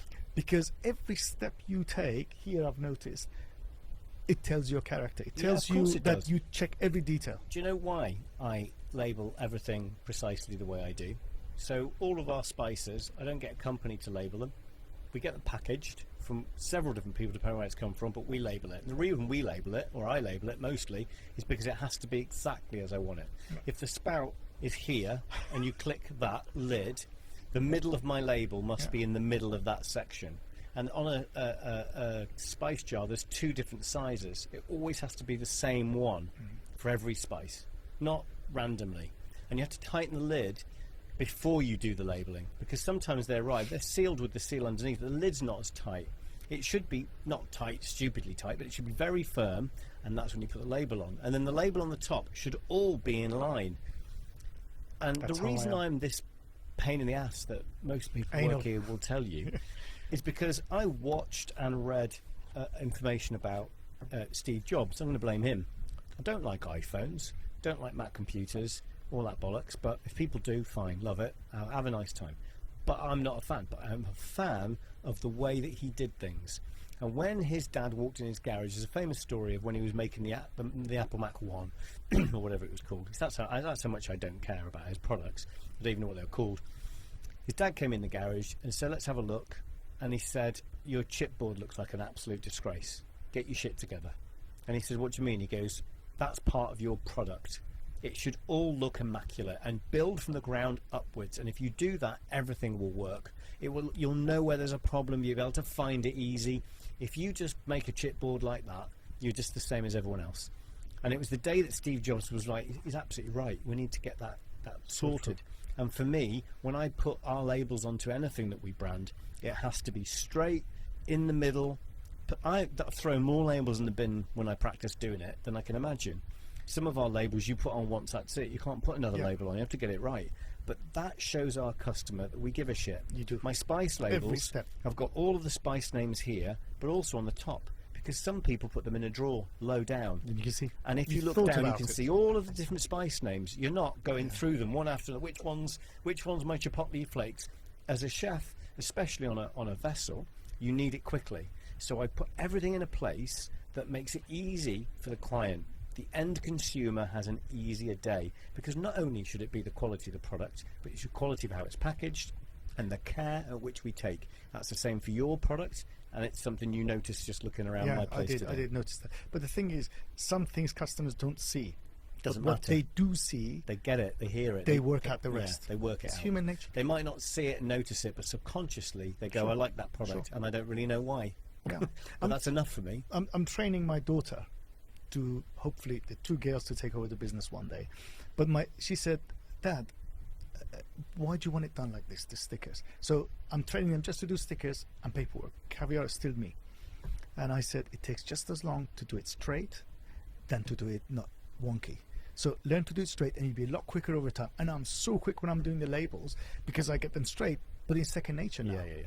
I can do it with lights which are slightly dim. It has to be bright, But when it's you're a learning. basic thing Yeah. that actually shows your customers who you really are. You know, Correct. I've had other staff here over the years put some labels on. I've gone into the storeroom, I'll be honest with you, closed the door and lost my shit. How can somebody How put a can- label on, folded over badly? It's How like, have you can got any that's done? respect How can you say that's for done? yourself? Fuck me. Fuck my business. Yeah. Just respect for yourself. Yeah. It brings me on to I've got another quick question about Caviar in a minute Sure. before we close out. But for me, it's like I never worked for somebody else. For all those years I did other jobs for people, I never did that for them. I did it for me. Correct. And I did it to the best of my ability. So I could go home for 2 reasons. No, 1, I've got respect for myself. 2, I've got respect for the person who's paying me, of course. And that's part of it. But 3, I'm learning. At free education every day. And these days I seem to feel there's a difference where people go, I'll pay 35 grand for an education at university where I'm just getting pissed every day and playing hockey, right? And hanging out in the library pretending to work, getting a 2-1 or whatever in some real industries that not even going to exist when AI kicks your ass out. But when you get to a job, you don't believe it's education anymore. You think you know everything, and you think you know better than the business owner, and you think putting no effort in is fine. You don't ever think for a minute that I'm paying you and educating you for free. I'm 49, I've got all this experience of these jobs I've done, the industry I've been in for 15 years, and yet you think you know better. This is free education, man. Take it. Why would you not take free education? You pay 35 grand for your fucking master's course, which, quite frankly, you can stick up your ass. No one cares. But you won't take free education from where you're working. You think, I don't get how the world turned into that. It's not learning about the products. It's learning about the way you do things. Yeah. And I keep saying it to my daughter. If you don't want to continue this business, that's fine. But the things you learn... The principles are the same. The principles, you're going to make... in every sector. Whatever industry you do, like you said way early on in this conversation, if you do everything right, the money will follow. Of course. Yeah. Okay, sometimes it takes a bit of time. Yeah. Sometimes it's a bit longer than you think. Yeah, well, I've been through tough times in the early days. Absolutely. I mean, I'm still going through tough times. This industry I'm involved in is bloody hard. But it doesn't mean you give up. It doesn't mean you stop. You just keep going and keep going and keep going. Because eventually your point will come across by the product and the quality of service. People will get it. And they can go, I don't actually know why I work with anyone else. If I can't get it, they won't be able to get it. Don't believe someone else is a miracle worker, because they're not. Yeah. If sea urchin's not in season, you can't get fresh sea urchin. Getting pissy with me about it is going to change the fact that you can't get fresh sea urchin in the Med at this time of year. Yeah. White truffle is October, May, and good white truffle from Alba, because I'm not selling that shit from southern Italy. If you want quality white truffle, it's October to the end of December, maybe the first week of Jan. If you want shit white truffle, you can get it mid-September down in southern Italy. Fine, no problem. You can probably buy it from Romania a bit earlier than that. Kind of spores have been spread in the fields, not real, you know. But you don't get white truffle in the middle of July. And just because the boss of the boat said, well, I had white truffle on a pizza in Naples last week, doesn't mean it's true. It's not white truffle, and if it is white truffle, it came out of a jar, preserved. It's not fresh white truffle. And there's all these things that I'm trying to get across to people. It's one of the reasons, as one of the guys I know who came in here to do a wine podcast said, your opinion's so important to you, you spent a fortune on a podcast studio so you can get it out there. But for me, it is important. It is important. And some of the things, I would like to believe that pretty much everything we've said today has been neutral, hasn't been tainted with our own marketing strategy. No, and I've been truthful because I think the truth is so important. You get caught out, people mistrust you about everything. 100%. So I've tried to be absolutely honest, everything I've said today, and I know you have. But the fact is, I do believe that also that the chefs who buy from you and me, whether in the UK or anywhere, they do think that we're on their side. We're on the same team. 100% we're on the We're same. working for We're them. working together. Correct. I mean, That's trust. my chef's on charter boat to getting tips. I had one guy the other week who sold him stone axe beef from Australia. It's unreal. Wow. Most people in this industry haven't even heard of it. It's unreal. honest, I haven't. I've been in touch with a farm. This is what I did. I saw it. I read about it. I want to try it. Got in touch with the owners of the company in Australia. Time difference is huge. I would send them a message at night. They'd reply in the morning, and it went back and backwards and forwards. I got the health certificate. I got the halal certificate. In case anybody says, is it halal? There's your certificate. In my file, ready to go, on my Dropbox. Boom, gone. That's what I care about. And I wanted to try this beef, and finally this year I managed to get it. And I sold some to a client who had a really important charter. And he phoned me up at the end of the charter and went, because he's too busy in the charter, phoned me at the end, and the principal charter client gave him a $2,000 tip extra just for that chef, because he said, I've never tasted a piece of beef like it in my life. And the chef phoned me and said, that's the difference, man, when I work with you, because you got me an extra $2,000 tip. He literally gave the tip for the crew. He got the same tip as everybody, and the guy gave him an envelope with $2,000 and went, that's for you, because you've just kicked my ass with that beef. He says, I've never had anything so that's hard gone on the floor. To be so focused on so many different lines the way you do things. That's what it's The thing is, about. I'm so focused about one product, I'd like to think I'm the best at it. But you're trying to You do are that the with best at many different... Thank you. You're the same with all these lines. It's hard. Very hard. That's why I get frustrated with my fish supplier when he's got 10 items to sell me, and 2 of them he don't turn up. No one said anything, and I've got 400 line items to do, and I've got 30 suppliers that do that to me. and I end up with 60 items I haven't got when they all promised it would be there and nobody told me, and I've got delivered tomorrow morning at 9 o'clock, and I'm sitting in the warehouse at 8 o'clock at night going, where the hell's all the produce? And so you have a lot of stress because of that, because these people's tips, their job and their tips are reliant on me doing my job. It's not vanity. I don't give a fuck about that. This is about making sure that that person doesn't lose their job, comes back and continues to work with me, because that's the essence of the end of the business, and gets a good tip. Not my tip, their tip. They don't tip me. They get it from the bot, and they should get it because they work hard. They work 18-hour days on these charters, 20 hours. They're in bed and somebody wakes them up at 3 and says they're all back from the nightclub. Burgers all round. He goes, great, I've got those Wagyu burgers, that'll keep them happy. Whatever it might be, their job's a nightmare. So that's what it's all about. I've got one final question to ask. I think we are still recording. That's gone off for some reason. Just check it's still all working. So I do have one other question, and it's about, two questions. We've talked about Almas, but colour of Almas is really important. Yeah, I mean, the details. So Almas in Persian means diamonds. So raw diamonds before they're polished are almost white, but opaque. So that's a very rare beluga, which is albino, so white fish. It looks white. It's white. Okay. I've got a picture that we can flash up, and that's what you're looking for. The caviar's white. If we don't have it, we just don't have it. That's it. End of. There was a time it was hard to sell.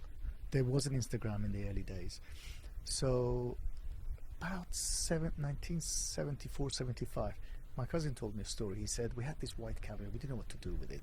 And we said, our distributor in the south of France said, fine, send it to me. He said, we sold it to him for 2,000 Deutschmark per kilo. And he said, do you have any more? He said, yeah, we've got another kilo. He said, send it. He said, what are you doing with it? We haven't got any customers for it in Germany. And he said, oh no, I'm selling it at $50,000 a kilo. Who to? The lady with all the shoes, Imelda Marcos, believed that it gives you eternal youth. So that was then. And I remember Millennium 2000. Is she still about? I think she kicked the bucket or kicked. I think she passed away. Good marketing then. Yeah, well, myth versus legend. So you should have been eating it earlier. Yeah, well, I should have been supplying it. And if it was 100 grand a kilo, you probably would have still been alive. Yeah. And so there was Millennium. We had, I think, 2 or 3 kilos, and we had it at Selfridges, and we had it halving because we couldn't sell it. People didn't know what it was. Yeah. And then I know you had. We sold you some. Is it a good taste? Personally, I think that the reserve beluga is tastier. I think when you have pure white beluga on the table, you can say to your guest, I'm the only entertainment. Right. Even any yacht that's actually serving this right now. Yeah. And they're probably right. In the Riviera, it's probably the only yacht who's got it. It's that rare, if it's correct. Yeah. If it's not pure Almas and they fob you off with the yellow caviar, then I know that there's caviar sold as Almas that's actually goes Osietra. I would say 99% of Almas sold right now is counterfeit. Yeah. And I would say that you should feel like a fool buying it because somebody's told you trust the label and it's not Almas. Yeah. But this is what probably is really hard. You have to have an albino fish with an albino fish, otherwise it's not going to be white. Absolutely. And they both have to be pure white. And how rare is that going to happen? And how rare is that going to happen? Because they don't know that it's a white one. Correct. I don't mean that rudely. I'm not saying they can't see, but when the male one's wandering around going, right, I'll have a few beers, go out tonight, let's see if I can find myself a chick. Yeah, but he doesn't wander in the pub and go, I quite fancy the white one. He goes, I quite fancy all the fish. Yeah, of course. He so does. He's like, he does can I have it away with today? That's all he's thinking about. But they put them in the same. They put them in the same area. I know. I'm taking the piss. Of course they do. But generally, I don't they see stick that. 2 white ones in the pond and go crack on. Yeah. Add a bit of tequila and a few shots and some corn to watch to get you going. Let's see what happens. But I can tell you that I don't think I've ever seen Almas out of China. Okay. It's pretty much a DNA from the Caspian Sea, from Iranian waters. Iranian waters are further south. But surely people are selling Almas that's light grey, not white. Because could that be? No, there's no borderline. No, there's it's no either Almas or it's not Almas. So it's 2 Almas fish or it's no Almas. We'll pop some pictures up, and once you put the pictures up, you can see the difference. And we're going to show. Because I've seen photographs of it grey. It's not Almas, is it? It's sad. That's what it is. Yeah. And I tell you what, once we put these pictures up, a lot of people are going to have egg on their face. I hope you don't mind that. Seriously, if you have it, if I have it, you'll have it. And if you haven't got it, because we don't want to lie to people. Okay. End of. Take Cool. reserve beluga during that. spring, autumn, Difficult winter. to get hold of. Very difficult. And Very small quantity. small quantities, absolutely. And when it comes in, it's pretty much always pre-sold before we Yeah. even get it through customs. Yeah. But I won't be taking any into the UK. So if I have some, it'll sit in the EU. Yeah. And then selected few, I'll email and say they're ready to go. Yeah. And you get pictures. Yeah. Original pictures from production time. Yeah. So you'll know what to expect. Yeah. So I always ask my guests a question which usually annoys them a little bit. My wine guy asked him whether champagne was just fizzy wine. Is caviar. My caviar question for you is, can you smoke it? Oh, Can you smoke caviar? I've never tried. If you've got a cloche and you've got Almas beautiful Almas dried caviar, it your up. cloche, smoke it with hickory wood. Dry Would you recommend it, or would you go, don't smoke the caviar? No, I wouldn't. You'd never do The that. caviar is about subtlety. Smoking is about increasing intensity. No, I don't think Have so. you ever had smoked caviar? I've never heard of it. We're going to have it tonight. Oh, you're talking about... I'm going to bring with me. Oh, you're not talking about sturgeon caviar smoked. You're talking about... and talk about the one we have to taste later. You're talking about salmon smoked. No. Caviar. No. Sturgeon. Yeah. Really? Yeah. Okay. We're going to have it tonight. I want to know the process. I'm going to show you the process. Oh, We're wow. going to do it at the table. I'm going to do it at the table. Okay. So we'll do a little video later. Maybe we'll share at the end of this. Don't show us up now. No. It'll be We're fun. It'll be supposed to fun. know what we're I doing. don't even know if the restaurant's going to be very happy with it, but I know them quite well, so I'm hoping they're not going to kick us out for one, bringing in their own caviar, and two, sacrilegious. smoking it at the table. It's going to be hilarious. I'll bring over the hotel man, the Okay. restaurant manager, and go, come and have a taste. It'll be fine. All right. Okay, I trust you. I've had smoked rice. Have you had smoked rice? Smoke right, yeah. Absolutely stunning. Yeah. From north of Iran. Yeah. Absolutely stunning. Beautiful. Yeah. I'm Good. massively into my smoked products, so I'll smoke anything to see. I mean, not like that smoke it. I mean, Yeah. smoke it with a cloth, whatever it might be. Okay. I As long like as we to- don't dry the eggs, I'm happy to try. No, but it's smoked for a very short period of time. Okay. So it's very light. Okay. And I think that's probably the only way you could do it. All right. So we'll do a Well, little video when we're doing it to see That happen. could be a whole new line. Yeah, there we go, yeah. We You make can a new you label. won't believe what happened to me when I was in France. You know how these Neanderthals change quality produce? Well, they've gone and done it to my caviar now. I'm learning every day in life. Listen, Ramin, it's been really fun having you in. Thank you. I'm not sure it's educational. I for always people. enjoy hope- chatting with you. I hope people have learnt a bit about caviar that they didn't know before. Sorry. It was less about caviar, more about politics. I do apologize. That was me. I got triggered, mate. That's what Yeah, sorry. But no, it's been fun, and it's always nice to Thank see you. you. We always Thank have you. a good time. Went to the Absolutely. Monaco Yacht Show a few We years ago. did. One of the best And we did times a I've had tasting, here. didn't we? It was fun. It was so much fun. Do you Always remember- we laugh. Do you remember that year? Actually, that was really funny because somebody said to me the other day, "Oh, you always go to Monaco Yacht Show. You know, it's all fancy." And it wasn't that fancy. I turned up in a 3.5-ton truck. Yeah. I picked you up from the We airport. parked it free of charge around the We back. parked it around the back on the cruise ship terminal.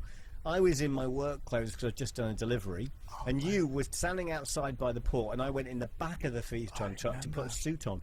I I remember. went in with shorts and a t-shirt on, Hilarious. and I came out in a suit. And as I opened it, this cold air hit the thing because it was refrigerated. And you went, it was hilarious. Do you remember the two young ladies asked? They thought we were one of the yacht owners. Yeah. It was- We looked so good. It was hilarious, wasn't it? And I was yeah. travelling around in a 3.5-ton truck doing deliveries with we my can caviar guy in it. spend Hilarious. absolutely an hour on the phone just chatting, can't we? Yeah. I think you build that with people who are very similar to you. Yeah, You with, do. with the same passion for what they're doing. I think it's Absolutely. easy to get on with those people and Yeah. talk. I mean, we've been going now 2 hours 52 minutes. Well, I promise you that wasn't going to happen. No, because you said we're people talking stopped an hour. listening. I told you, it's I amazing. hope they've listened to the end. It's good fun. I'm really glad you made the effort because, to be Thank you. fair, you made the effort to make this happen, not me. Thank you. I've invited you on, and you jumped on a plane. You've come over for It's just absolute one pleasure. night. Is that right? One night. We're One back night tomorrow. in the south of France. You're going back to the UK, and you've done it specifically to come and help me tell people about the quality of the enjoyed produce, it. and I've really appreciated But it. there's some facts that have got to go out there. Yeah. And then they can make an educated guess for themselves, even Absolutely. if they're buying it elsewhere. And people can disagree with us too. That's completely not a problem. Yeah. So thank you for coming in. Absolute I pleasure. hope you enjoy the rest of your day, and tonight Thank we'll you. go and have a nice meal. Absolutely. Thank you. Take it easy, Ramin. Thank you very much, man.